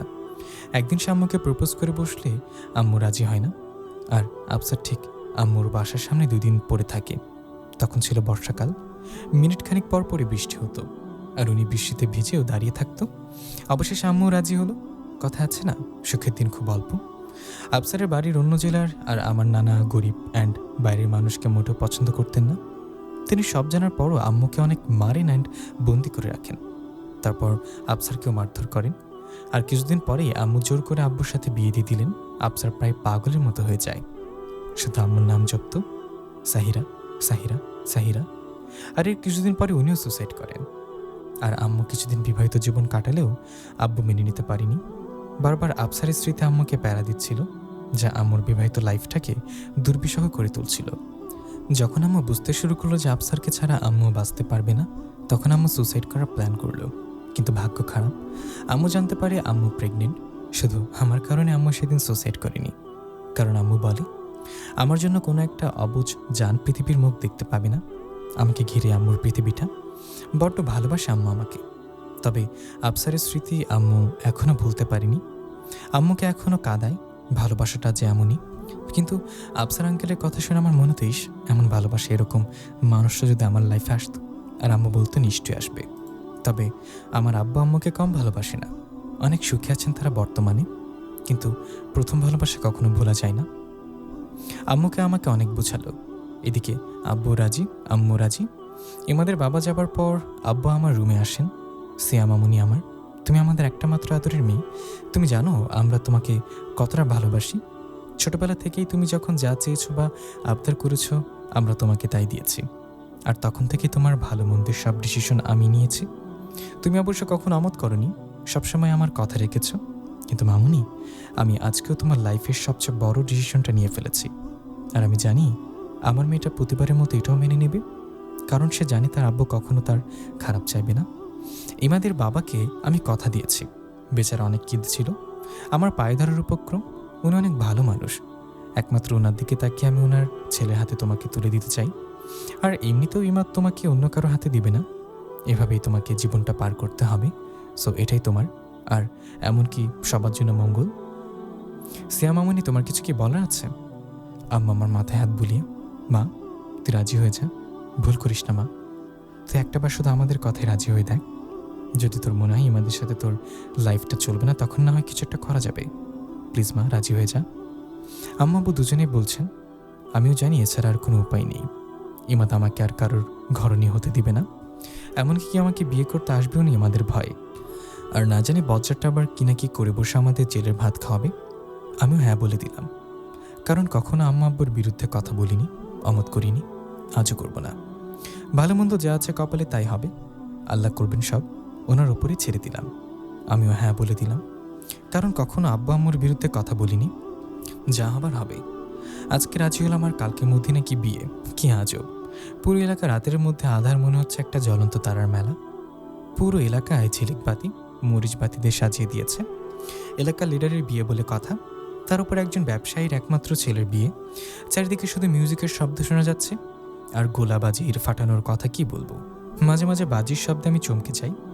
বিয়েটা হচ্ছে ঠিক, তবে আমার মনের দিক থেকে নয়, জাস্ট উপরে হ্যাঁ বলেছি। জানি না ইমাদকে কিভাবে স্বামী হিসেবে মেনে নেব। সাইকো টাইপের ছেলে, যে ছেলে আমার কাজিনকে আমার পাশে সহ্য করতে পারিনি, সে কিভাবে, মানে কেমনে কি সামনে কত কিছু করতে হতে পারে।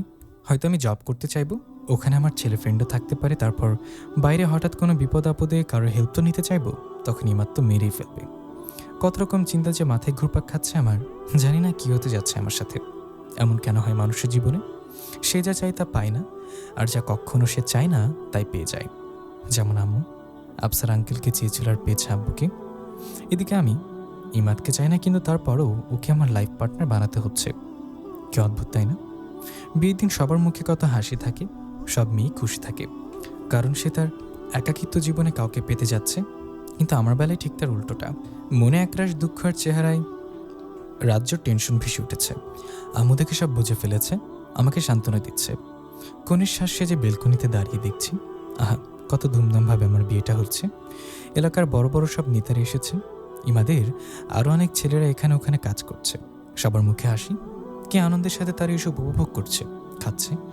আর আমার মনে একটু শান্তি নেই। খুব ডাকডোল পিটিয়ে হাই ভলিউম মিউজিক বাড়িয়ে ঘোড়ার উপর চেপে ইমাদ বরের সাজে এসেছে। ওর মুখে হাসির ঝিলি, খুশি উপরে পড়ছে। মনে আজ পুরো পৃথিবীটা জয় করে নিজের করে নিয়েছে এমন এমন ভাবতার। মিউজিক বেজে চলেছে, একের পর একটা মিউজিক বেজে চলছে, আর সাথে ইমাদ ঘোড়ার উপরে বসে নাচছে, আবার নেমেও নাচছে। নিচে তারা ওই চামচারা নাচতে নাচতে মাটিতে গড়াগড়ি খাচ্ছে আর লাফাচ্ছে। বাহ বাহ, আমাকে জোর করে বিয়ে করে ইমাদ যেন আকাশের চাঁদ পেল। এত হাসি আসছে বলার বাইরে, এদিকে নাচানাচিও করছে। আমার খুব রাগ হচ্ছে এসব দেখে। হঠাৎ ইমাদ বেলকনিতে আমাকে দেখে ফেলে, তারপর আরও বেশি নাচতে থাকে আর জোরে জোরে গান গাইছে। লজ্জা শরম বলতে পৃথিবীতে আর কিছু রইল না। এখানে এলাকার সব মুরব্বীরা, তারপর মান্যগণ্য ব্যক্তিরা বসে আছেন, ইমাদের তাতে কোনো ভ্রুক্ষেপ নেই। সে নিজের মতো করে এনজয় করছে। চামচারা যখন দেখলো ইমাদ আমার দিকে তাকিয়ে আছে, তারা জোরে চিৎকার দিল আর টুসটাস করে আতরবাজি ফোটাতে লাগলো। আমি রুমে চলে এলাম। যখন আমার রুমে কাজে এলেন বিয়ে পড়াতে, সাথে আব্বু আরও 4-5 জন এবং মামনি ছিল। কবুল বলতে বলেছে তখন আমার বুকটা ছিঁড়ে যাচ্ছিল কষ্টে। 3 কবুল বলে নিজেকে আর আজ ইমাদের কাছে সঁপে দিচ্ছি। আমার পুরো লাইফটি ইমাদের নামে হয়ে যাচ্ছে। কোনো এক বদ্ধ ঘরে আবদ্ধ হয়ে যাচ্ছে আমি।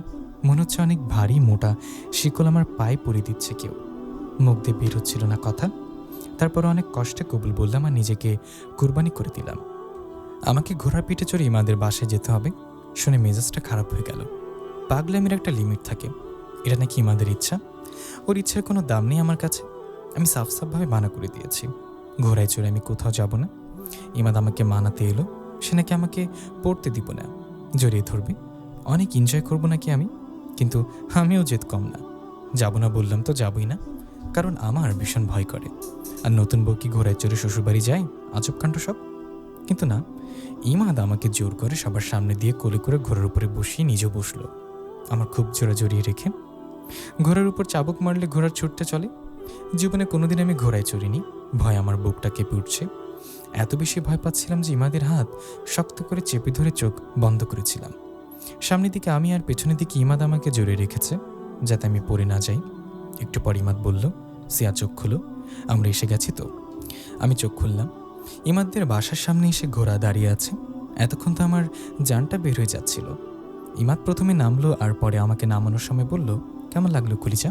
আমি নাক ফুলিয়ে ভেতরে ভেতরে রেগে বললাম, তোর মাথা মুন্ডের মতো লাগছে, গাধা একটা।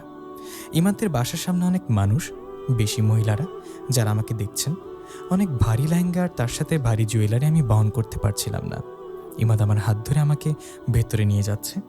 ওপর থেকে ফুলের বৃষ্টি আর নিচে ফুলের পাপড়ির গালিচা বিছানো দরজা পর্যন্ত। ইমাদের মা আমাকে দরজা থেকে বরণ করে নিলেন। ওর মায়ের ব্যবহার দেখে বোঝাই যাবে না ইমাদ ওনার ছেলে। এত শান্তশিষ্ট, আমাকে আদর করে মামা বলে রাখছেন। সোফায় বসে নিজের হাতে পায়েস খাইয়ে দিচ্ছেন। খাবো না বললাম, তারপরও জোর করে খাওয়াচ্ছেন। নিজের গলা থেকে খুলে লকেটটা আমাকে পরিয়ে দিলেন। মনে হয় ইমাদের মা অনেক পরেশগারী মহিলা।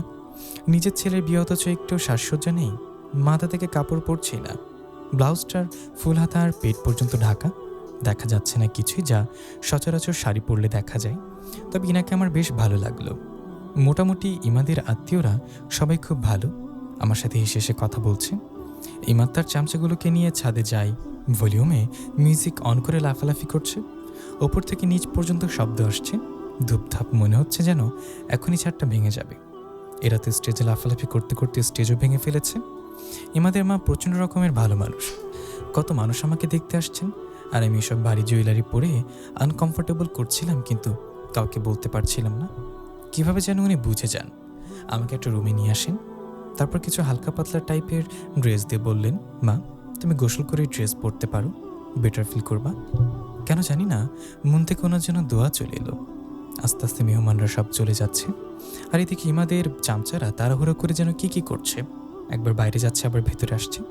এর ভিতরে যে ইমাদ কতবার আমাকে দেখে গেছে, কথা বলার চেষ্টা করলে আমি কথা বলিনি। খালি আলগা পিরিত দেখি ওর মাকে বলে, মা ওকে কিছু খেতে দাও, ওর খিদে পেয়েছে, ওকে একটু রেস্ট নিতে দাও, অ্যান ত্যান এসব আর কি। ডিনারের সময় আমি তেমন কিছু খেতে পারিনি, মন ভালো ছিল না, প্লাস ইচ্ছেও করছিল না। একটু পরে ইমাদ খাবারের প্লেট নিয়ে রুমে এলো। সিয়া তুমি কিছু খাওনি আমি দেখেছি, প্লিজ কিছু খেয়ে নাও। আমি তাতে দাঁত চেপে, এক আলগা পিরিত দেখাতে হবে না আমাকে, যা খাবার আমি তা খেয়েছি, এসব আদিক্ষেত আমার সামনে দেখিও না, যাও এখান থেকে। ইমাদ তারপরও জোর করে আমাকে খাওয়ানোর ট্রাই করছে। আমাকে টেনে ওর পাশে বসিয়ে খাবার মুখে দিয়ে নিতেই আমি প্লেট ছুঁড়ে ফেলি। ইমাদের মা রুমে এসে ফ্লোরে প্লেট দেখে জিজ্ঞাসা করেন, কি হয়েছে ইমাদ? ইমাদ আমার দিকে তাকিয়ে, কিছু না মা, প্লেট পড়ে গেছে আমার হাত থেকে। তারপর ইমাদের মা আর কিছু বললেন না।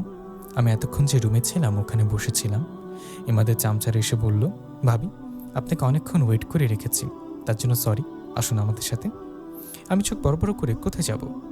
চামচারা দাঁত গিলিয়ে বলল, ভাইয়ের রুম, মানে আপনাদের রুমে, ভাই আপনার জন্য অপেক্ষা করছেন। এবার আমার বুঝতে বাকি রইল না এরা আমাকে কোথায় নিয়ে যেতে চাইছে। সম্ভবত ইমাদের রুমে, কিন্তু আমি বলে দিলাম সোজাসুজি আমি যাব না। তার অনেক জোর করলো, তারপরও আমাকে নিতে পারলো না। ইমাদ রুমে আসলো পুরো খালি গায়ে, ওর শরীরে কোনো কাপড় নেই, জাস্ট পায়জামা পরা। আমিও কি এভাবে কখনো দেখিনি। চোখ বন্ধ করে বললাম, ইমাদ তুমি এই লোকে কেন এসেছো? ছি ছি ছি। ইমাদ বলল, কিসের ছি? বইয়ের সামনে এভাবে আসবো না তো কীভাবে আসবো? হ্যাঁ। কথাটা বলেই আমার অনেকটা কাছে এসে আমাকে টান মেরে নিজের সাথে জড়িয়ে নিল। চোখ থেকে হাত সরিয়ে ওকে ধাক্কাতে লাগলাম। কি করছো? ছাড়ো বলছি। ইমাদ ছাড়ো। তুমি আসছো না কেন? তোমার জন্য যে আমি অপেক্ষা করছি না। ও বুঝেছি, আমি নিজে এসে তোমায় নিয়ে যাই, তুমি এটা চাও তাই তো? বলে আমাকে কোলে তুলে নিল। ইমাদ নামো, আমাকে কেউ দেখে ফেলবে, প্লিজ নামো ইমাদ। কিন্তু ইমাদ আমার কোনো কথাই শুনছে না। আমি সোজা রুমে নিয়ে গেল আমাকে। রুমে নিয়ে দরজা লক করে তারপর কোল থেকে নামালো। পুরো রুমটা দেখে চমকে যাবার মতন, অদ্ভুত সুন্দরভাবে সাজিয়েছে। আর পুরো রুমের ওয়ালে আমার এক একটা ছবি দেখে আমি অবাক। সেই প্রথম দিনের হলুদ ড্রেস পরা ছবি, তারপর আমার ঘুমানো অবস্থার ছবি, এক একটা এক এক মোমেন্টের ছবি। কৃষ্ণচূড়া গাছের নিচে ছিলাম তারও ছবি, আরও কত রকমের। সবচেয়ে বড় ছবিটা হচ্ছে হলুদ ড্রেস পরা, যেটা বড় করে ওয়ালের সাথে টান সাটানো। তারপর রুমটা কি রুম নাকি ফুলের পাহাড় সেটা না দেখলে বোঝা যাবে না। বিছানাটাকে দেখে মনে হচ্ছে এটা ফুলের তৈরি। এসব দেখছিলাম, হঠাৎ ইমাদ পেছন থেকে জড়িয়ে ধরে আমার চুলে নাক ডুবালো, ধীরে ধীরে ঘাড়ে, গলায় ঠোঁটের পশর বুলি দিচ্ছে। আমি ওকে ধাক্কা দিয়ে সরিয়ে দিলাম। তুমি সব কেন করছো? কেন আমাকে বাধ্য করছো তোমায় বিয়ে করতে? ইমাদ বলল, কারণ আমি তোমাকে ভালোবাসি সিয়া, তুমি শুধু আমার। ইমাদ এখানে দাঁড়াও, প্লিজ কাছে এসো না। ভালোবাসা কখনো জোর করে পাওয়া যায়নি ইমাদ ভাইয়া, এটা তো আপনি আপনি হয়ে যায়। ইমাদ চোখ বড় বড় করে, ভাইয়া? সিয়া তুমি আমাকে ভাই ডাকছো কেন? কারণ প্রথম থেকে তো আমি ভাই ডেকেছিলাম। ইমাদ বলল, প্রথমে আমি তোমার স্বামী ছিলাম না, আর এখন স্বামী। আর স্বামীকে কেউ ভাইয়া ডাকে বুঝি? জানি না। আমার দিকে এগোতে এগোতে, সিয়া প্লিজ রাগ করে থেকো না, আজ আমাদের ফার্স্ট নাইট, অন্তত এটাকে খারাপ করো না প্লিজ। কলিজা তোমার অনেক বেশি ভালোবাসা দিব তো, সব উজাড় করে দিব। আমি বারবার নিষেধ করেছি ইমাদকে, না ইমাদ তুমি আমার কাছে আসবে না। কিন্তু আমার দিকে আসছে তো আসছেই, কথা শুনছে না। চাকুটা শাড়ির খোঁজ থেকে নিয়ে, দেখো ইমাদ, খবরদার আমার কাছে আসবে না। চাকুটা দেখি ইমাদ ভ্রু কুচকে, জানি এটা কি, এসব পচা জিনিস তোমার হাতে মানে না, ফেলে দাও এটা। না ইমাদ, এটা দরকার আছে, তুমি দূরে থেকো, কাছে আসার চেষ্টা করলে কিন্তু কিছু একটা হয়ে যাবে। ইমাদ থেমে গেল। ওকে সিয়া, তুমি যখন চাইছো না তবে তাই হবে। তুমি নিজে থেকে যখন আমায় ডাকবে আমি তখনই তোমার কাছে আসবো, কিন্তু প্লিজ এসব পাগলামো করো না। আমি মনে মনে খুশি হলাম, তাহলে বাঘ বসে এসেছে। ইমাদকে বেলকনিতে রেখে দরজা আটকে দিলাম, কারণ ছেলে মানুষের বিশ্বাস নেই, আর বেলকনির দরজাটা গ্লাসের ভেতরে দেখা যায় অ্যান্ড বাইরেও থেকেও দেখা যায়। আমি মনে মনে খুশি হলাম। ইমাদের বেলকনিতে রেখে দরজাটা আটকে দিলাম, কারণ ছেলে মানুষের বিশ্বাস নেই, আর বেলকনির দরজাটা গ্লাসের ভেতর থেকে দেখা যায়, বাইরেও দেখা যায়। ইমাদ সারাটা রাত বেলকনিতে কাটিয়ে দিয়েছে। যতবার আমার ঘুম ভেঙেছে দেখি ইমাদ আমার দিকে তাকিয়ে আছে, ফ্লোরে শুয়েছে। বেচারা, বেচারা না, আমাকে জোর করে বিয়ে করার শাস্তি। সকালে দরজা খুলে দিলাম। ইমাদ মিষ্টি হেসে, কলিজা, ঘুম কেমন হয়েছে? আমি বললাম, যেমনই হবে হোক, তোমার কি? এখনও রাগ কমেনি বুঝি? আচ্ছা বলো, কি করলে আমার জানটা রাগ কমবে? যা করার তাতে করেই ফেলেছ, এখন আর কিছু হবে না। বরং তুমি একটু দূরে দূরে থাকো, খবরদার আমার কাছে আসার চেষ্টা করবে না। ইমাদের চেহারাটা মলিন হয়ে গেল। ও যা করেছে তার জন্য এটাই প্রাপ্য। নাস্তার টেবিলে ইমাদের মা ছেলেকে নিজের হাতে খাইয়ে দিচ্ছে। একটা মাত্র ছেলে তো, তাই বোধহয় এতটা ভালোবাসে। পরম যত্ন সহকারে ছেলেকে খাইয়ে দিচ্ছেন, আর আমি মন ভরে দেখছি। আমি অবশ্য এতটা খারাপ নই, তবে ইমাদের সামনে এমন করে ইচ্ছে করে ওকে কষ্ট দিতে। ইমাদের মা বলল আমাকে শপিংয়ে নিয়ে অনেকগুলো ড্রেস কিনে দিতে, কারণ এসব শাড়ি পরে আমি নিজেকে সামলাতে পারি না। কিন্তু আমি যেতে চাইলাম না। ইমাদের মা বলল ইমান নাকি মেয়েদের কাপড় চিনে না, আর ওইসব বুঝেও না, তাই আমার যা যা দরকার আমি সহজেই নিয়ে আসতে। মুরব্বী মানুষ, উনি যখন বলছেন ওনার কথার উপরে কথা বলাটা ঠিক হবে না, তে না বলিনি। ইমাদের সাথে শপিং মলে এলাম, একটা শপে ঢুকলাম। আমি কাপড় দেখছিলাম আর ইমাদ অন্য সাইডে বসে আমাকে দেখছে। একটা শাড়ি আমার পছন্দ হলো, আর আমি হুট করে বলে ফেললাম এই কালারটা বোধহয় আমাকে মানাবে না। আর দোকানি ছেলেটা শাড়ির একটা পার্ট ধরে আমার হাতের উপর রেখে বলল, আপু দেখেন আপনাকে কত মানিয়েছে, এই কালার আপনাকে অনেক সুন্দর লাগবে। আমি চটজলদি হাতটা সরিয়ে নিলাম। ইমাদের দিকে তাকাতে দেখি ও চোখ লাল লাল করে দোকানদারটিকে দেখছে। দোকানিটা আবার বলে উঠল, আপু এটা প্যাক করে দিই। আর তখনই দোকানের গালে টাস করে একটা চর বসিয়ে দেয় ইমাদ। তোর এত বড় সাহস, আমার বউকে টাচ করিস? তারপর আরও মারতে চাইলে অন্যরা ওকে ধরে ফেলে। দোকানদার অন্যরা সরি বলে, কিন্তু তারপর ইমাদ শান্ত হয় না। তাই আমি রাগ করে একা একাই বেরিয়ে আসি। খুব অপমান লাগছে আমার, এই সামান্য ব্যাপারে এমন সিনক্রেট করতে হয়। বাসে এসেও আমি ওর সাথে কথা বলিনি। ইমাদ সবসময় আমার পেছনে লেগে থাকে, আর বারবার মানা করা সত্ত্বেও আমার কাছে আসার চেষ্টা করে, আমার খেয়াল রাখে। সেদিন রাতে ইমাদ একটু দেরিতে বাসে আসে, আর আমি শুয়েছিলাম। চোখটাও লেগে এসেছিল, কেমন যেন একটা স্পর্শ পাচ্ছিলাম আমি। তাই চোখটা আধা খুলে দেখতেই দেখি ইমাদ আমার কাপড়ে হাত দিয়েছে, মনে হয় টানছে। আমি লাফ দিয়ে উঠে ওকে ধাক্কা দিই। ছি ইমাদ, ছি, তুমি এতটা নিচ, তোমাকে কতবার বলেছি আমার কাছে আসবে না, আর তুমি? আরে হলুদ পাখি, কি বলছো তুমি? আমি চিৎকার করে, আমি তো জাস্ট কি কি বলো ইমাদ? নিজেকে কন্ট্রোল রাখতে পারছো না তাই তো? ধৈর্যের বাঁধ ভেঙে যাচ্ছে তাই না? ওয়েট, বলে দরজাটা লক করে দিলাম। তারপর ইমাদের সামনে এসে শাড়ির আঁচলটা ফেলে দিয়ে, এ নাও, লোভ সামলাতে পারছো না তো নাও, যেমন ইচ্ছা সেভাবে ইচ্ছা আমাকে ভোগ করো। এই শরীরটার জন্যই তো আমাকে জোর করে বিয়ে করছো তাই না? নাও, নিজের মনোকামনা পূরণ করো, আজ তোমাকে সুযোগ দিলাম। ইমাদ আমার গালে 5 আঙ্গুল বসিয়ে দিল, তারপর শাড়ির আঁচলটা ঠিক করে দিয়ে বলল, তুমি কিভাবে এটা ভাবতে পারলে সিয়া? সেদিন তুমি আমাকে কিভাবে কথা বলে হার্ট করেছিলে, আর আজ সব নোংরা কথা বলছো? আমি তোমার শরীরকে না, তোমাকে ভালোবেসেছি। তারপর নিজের হাত আমার হাতের পাশে রেখে, আমি কি তোমার চাইতে কালো? বরং তোমার থেকে ফর্সার হাইটও লম্বা। তাহলে কেন তোমার প্রতি আমার অন্য বাসনা থাকবে? সত্যি সিয়া, আমি তোমাকে শুধু ভালোবাসি, শুধু তোমাকে চাই, তোমার ভালোবাসা চাই। তুমি যখন আমায় মেনে নিবে তখনই আমি তোমার কাছে আসবো, এর আগে নই। তারপর ইমাদ রুম থেকে বেরিয়ে গেল। এর ভেতরে ইমাদকে অনেক ভালো লেগে যায় আমার, ওর অনেক ভালো দিক আমার চোখে পড়ে। ইমাদ এলাকার অনেক গরিব খেটে খাওয়া মানুষের আর্থিকভাবে সহায়তা করছে। পলিটিক্সের কাজের পাশাপাশিও অনেক অনাথ বাচ্চারা পড়াশোনার খরচ বহন করছে। ওদের একটা ক্লাব আছে যেখানে সব নেতারা অর্থদান করে গরিবদের জন্য। তাই তো ইমাদের মা ছেলেকে অনেক বেশি ভালোবাসে। ইমাদের মায়ের কাছে ইমাদের ছোটবেলার কথা শুনে আমি হাসতে হাসতে শেষ। ও ওনাকে ছোটবেলায় কালো মানুষদের পছন্দ করতো না। কাজের মেয়ে ছেলে কালো ছিল বলে ইমাদ ওকে ধাক্কা দিয়ে ফেলে দেয়। তখন খুব ছোট ছিল, ফ্রিজের ভিতর লুকানোর জন্য বারবার ফ্রিজ খুলে ঢুকতে চাইতো। আর কত কি। ইমাদের সাথে হালকা পাতলা কথা বলি, ও আমার একটু কথা শোনার জন্য অধীর আগ্রহে থাকে, তবে ইগনোরটা বেশি করি, কিন্তু সেটাও গায়ে মাখে না। হঠাৎ ইমাদের বড় চাচার অসুস্থতার খবর শুনে ইমাদের বাবা আর মাকে গ্রামের বাড়ি যেতে হয়। আমাকে আর ইমাদকে বাসায় রেখে তারা রওনা দেয়। ইমাদের গ্রাম নাকি অনেক দূরে, তাই আমাকে নেয়নি। 2টা দিন হয়ে গেল, ইমাদের বাবা মা এখনো আসেনি। ইমাদ যা পারে রান্না করে আমাকে খাওয়াচ্ছে। আমি তো মজা হলেও মুখটাকে বাঁকা করে বলি যত সব ফালতু খাবার, কিন্তু তারপরও আমার জন্য এটা ওটা বানিয়ে আনে। অথচ স্বামীকে আমার সব করে খাওয়ানোর কথা। সেদিন ইমাদের প্রচণ্ড জ্বর ওঠে। সারা রাত ঠান্ডার মধ্যে ফ্লোরে ঘুমিয়েছিল, কারণ আমি বিছানায় ছিলাম।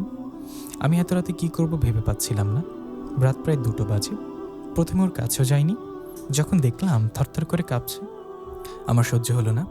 জ্বরপট্টি দিয়েও কাজ হচ্ছে না। ইমাদ জ্বরের ঘরে আমার হাত জড়িয়ে ধরল। কেন জানি না, ওকে এভাবে দেখে খুব কষ্ট লাগছিল। ওর জন্য স্যুপ করে আনলাম। বেচারা জ্বরের বেগে কিছু খেতেও পারছে না। ওকে নিজের হাতে স্যুপ খাইয়ে দিয়ে ধরে ধরে কোনোভাবে বিছানায় শুইয়ে দিলাম। এবার আশ্চর্য রকমভাবে ইমাদ আমাকে জড়িয়ে ধরল, খুব জোরে। আমাকে জড়িয়ে ওর সাথে চেপে ধরল। আমার পুরো শরীর কাঁপছিল। ওকে বুকের থেকে নিজেকে সরাতে চাইলেও পারছি না। একটা একটা আমাকে স্পর্শ পাগল করে দিচ্ছে। নিজেকে ছাড়াতে চাইলেও ছাড়াতে পারছি না। ইমাদ যে আমাকে শক্ত করে ধরে রেখেছে। যা হবার তা হয়ে গেল। আমি পারিনি আটকাতে ইমাদ আর আমাকে। সকালের দিকে ইমাদের শরীরটা অনেক সুস্থ হয়ে ওঠে। রাতে যে এত সেবা করেছিলাম, মেডিসিনও দিয়েছিলাম। ইমাদ চোখ কচলাতে কচলাতে ওদিক ওদিক তাকাতে তাকাতে যখন আমাকে দেখলো আমি কর্নারের সাথে হেলান দিয়ে ফ্লোরে বসে কাঁদছি, ইমাদ অবাক হয়ে যায়। এক লাফে আমার কাছে ছুটে আসে। আমার 2 হাঁটুর মধ্যখানে মুখ লুকিয়ে কাঁদছিলাম। এটা কি হয়ে গেল? এমন তো আবার কথা ছিল না। ইমাদ উত্তেজিত হয়ে, কি হয়েছে তোমার? তুমি কাঁদছো কেন? প্লিজ বলো আমাকে। ইমাদ আমাকে স্পর্শ করতে চাইলে আমি একটু সরে গেলাম। খবরদার আমাকে স্পর্শ করবে না। তুমি এত নিজ জানা ছিল না? ইমাদ ভুরু কুঁচকে, মানে কি? আমি আবার কি করলাম? আমি চোখ রাঙিয়ে বললাম, যা করার তা তো করে ফেলেছ। এখন এসব ন্যাকা ন্যাকা সেজে কি বলছো কি করেছ? আমি তো জাস্ট তোমায় হেল্প করেছি। নিজেকে গুছানোর জন্য কিছুদিন সময় নিয়েছিলাম, আর তুমি সেই সুযোগটাও দিতে পারলে না। কেন ইমাদ, কেন এমনটা কেন করলে আমার সাথে? কতগুলো বলে বলে কাঁদতে লাগলাম আমি। ইমাদ এদিক ওদিক তাকিয়ে, কিন্তু আমি করেছিটা কি? একটু বলো প্লিজ। আমার তো বলতেই আমার শাড়ির আঁচল সরিয়ে গলার নিচের অংশে আঙ্গুল দিয়ে দেখিয়ে বললাম, তুমি কি করেছো মনে নেই তাই তো? দেখো কি করেছো। তুমি একটা মানুষ, তুমি নিজের চাহিদা মেটাতে আমাকে জোর করেছো। একটা কথা শোনোনি আমার। আমি কত করে মিনতি করে বললাম। ইমাদের সব মনে পড়ল। মাথায় হাত দিয়ে আমার পাশে বসে ছলছল চোখে, সিয়া, আমি ইচ্ছা করে করিনি, হয়তোবা নিজের অজান্তে করে ফেলেছি। প্লিজ সিয়া, আমাকে মাফ করে দাও। আমি কখনো চাইনি তোমাকে হার্ট করতে। বিশ্বাস করো, তোমার তো আমি নিজের চাইতেও বেশি ভালোবাসি।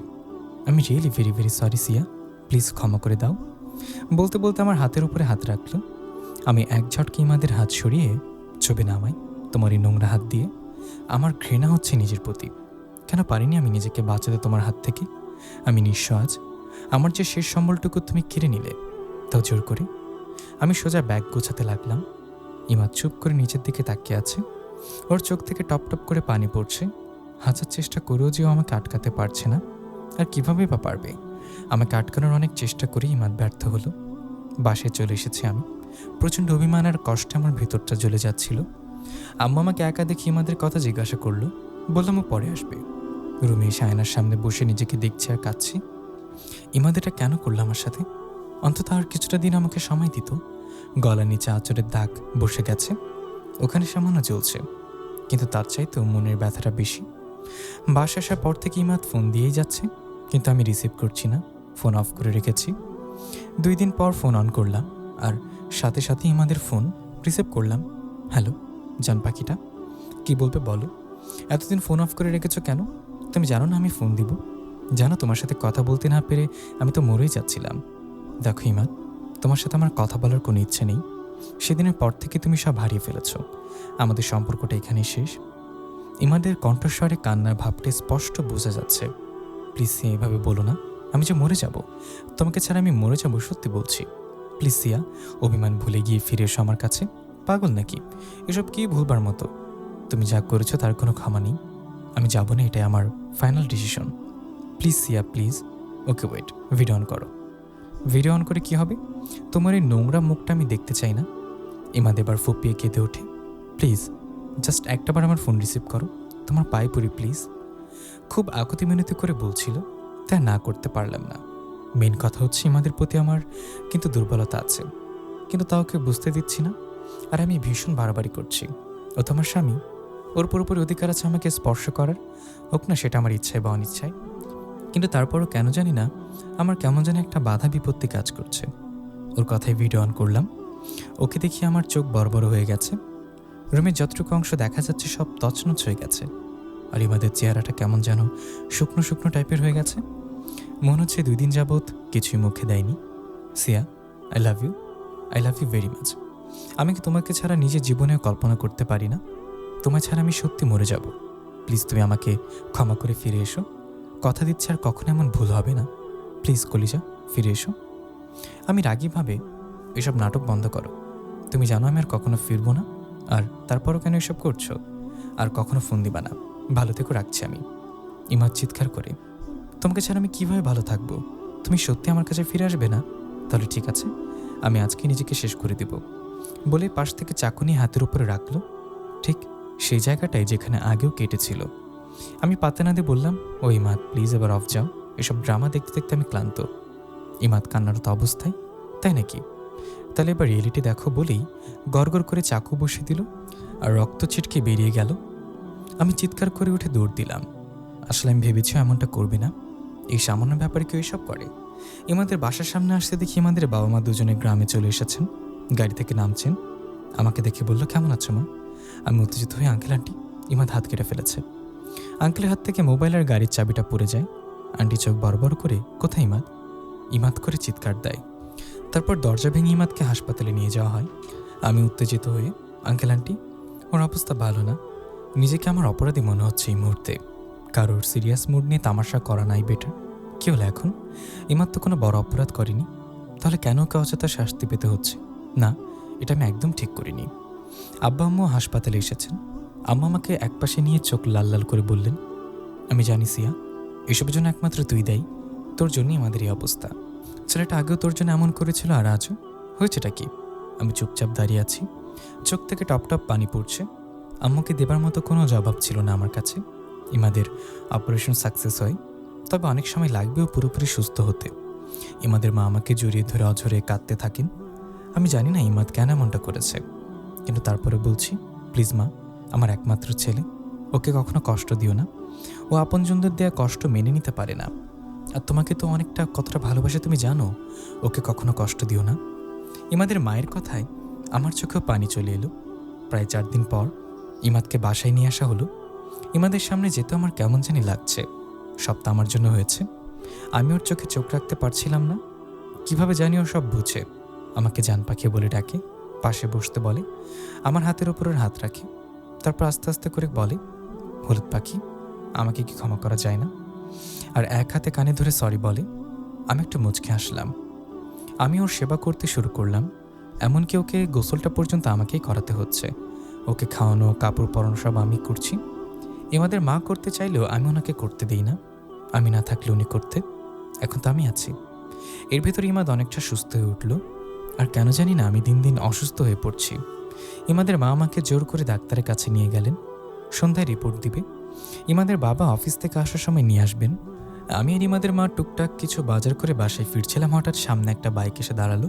আর একটু হলে আমি বাইকের সাথে বাড়ি খেতাম। 3 জন তাগড়া টাইপের ছেলে। একজন বলল, ভাই, এটা আমাদের ইমাদের মা আর এটা বউ। মধ্যখানে ছেলেটা আমার উপর থেকে নিচ পর্যন্ত দেখে বলল, বা, মালটা তো জোস, কোথায় পেলে এমন মাল? ইমাদের মা রেগে বললেন, অসভ্য কোথাকার, মেয়েদের সাথে কীভাবে কথা বলতে হয় জানো না?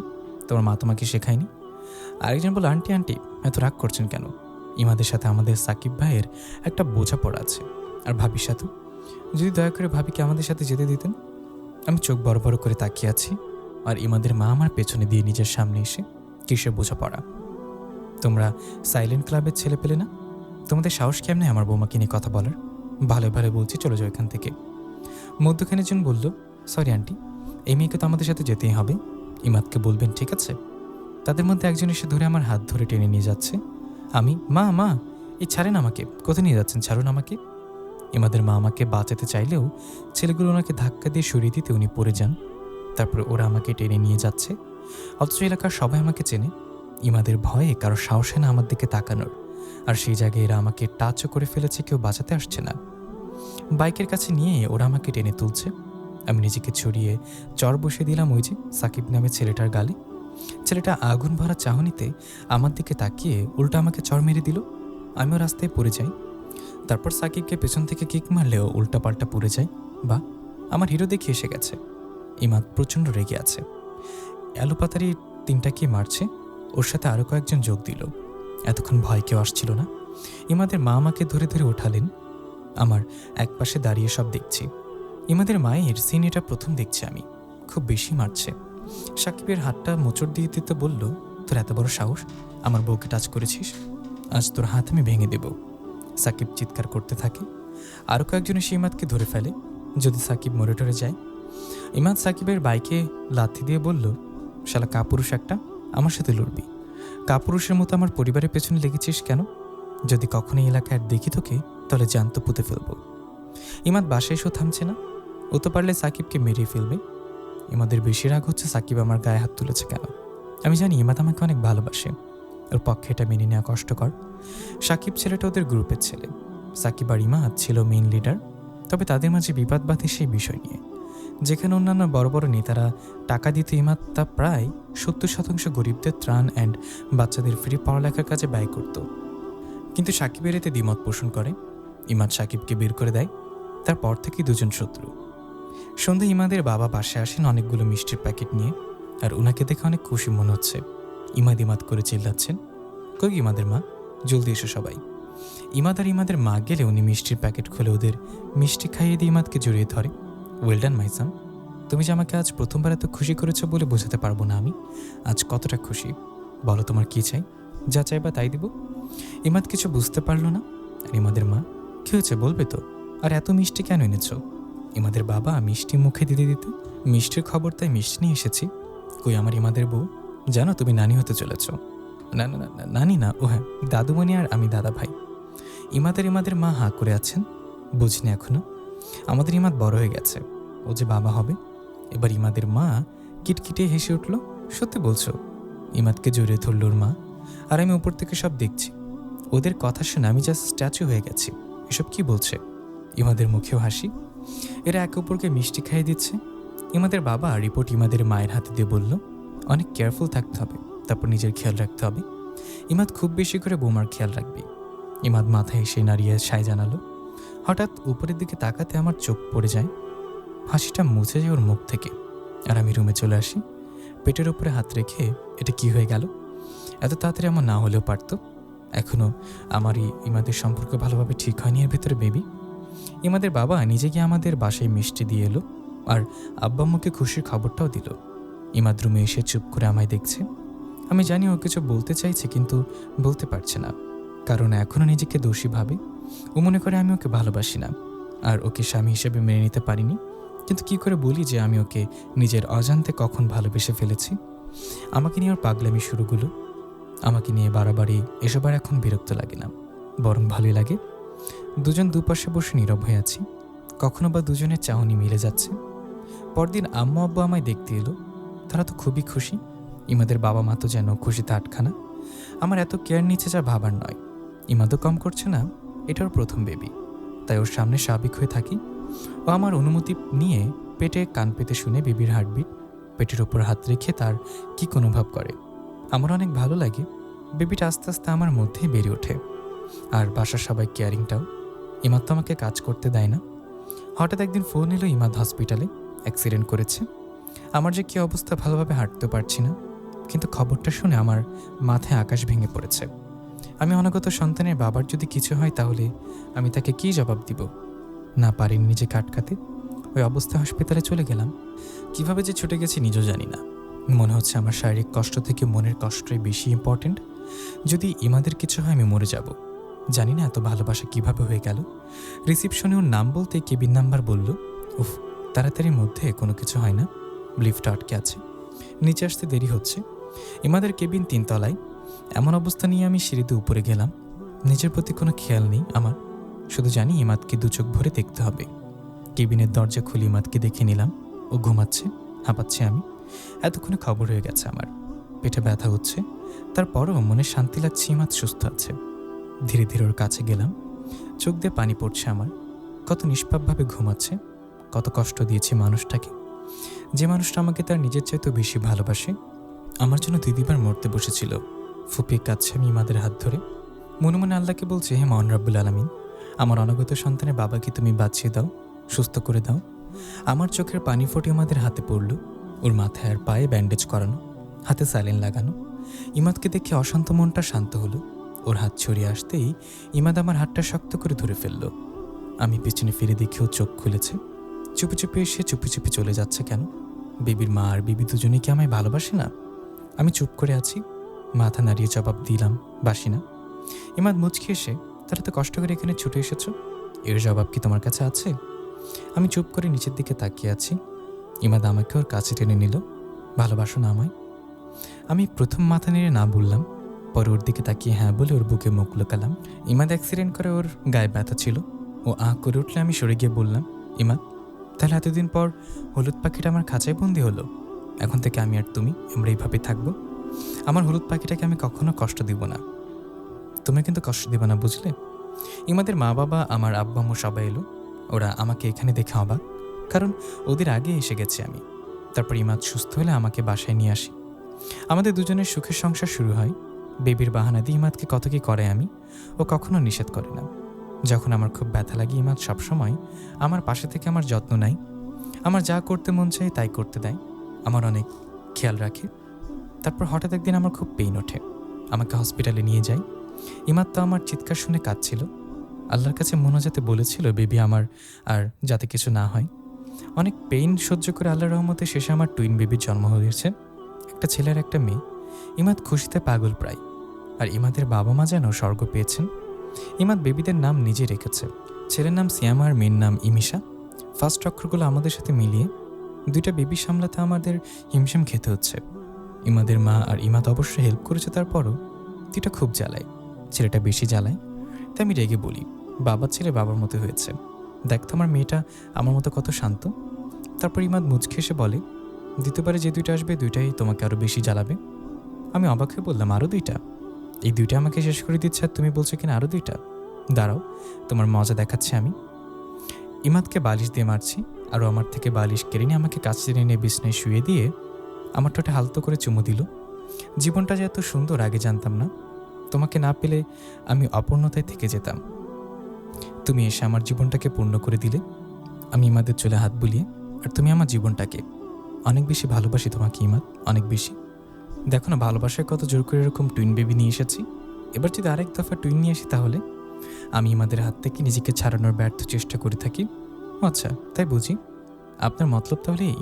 ইমাদ ভাই ছাড়েন আমাকে, আমার লজ্জা করছে তো। ইমাদ ঠোঁট কামড়িয়ে, কি বললে তুমি? ইমাদ ভাইয়া না? ওকে, এবার দেখো ভাইয়া কী করে বলে আমাকে শক্ত করে নিজের সাথে চেপে ধরল। ইমাদের সব ভালোবাসা উজাড় করে দিচ্ছে। কিছু কিছু ভালোবাসার শুরুটা যদি এমন বিরক্তিকর আর তিক্ততাতে শুরু হয়, পরে কিন্তু এর ফল এত যে মধুর হয় তা যা নিজের সাথেও না হলেও চোখে না দেখলেও বোঝা যায় না। তো গল্পটি কেমন লাগলো অবশ্যই আমাদেরকে কমেন্ট করে জানাবেন। আর এরকম ধরনের গল্প পেতে অবশ্যই আমাদের চ্যানেলটি সাবস্ক্রাইব করে আমাদের পাশে থাকবেন। ধন্যবাদ, দেখা হবে পরবর্তী গল্পে।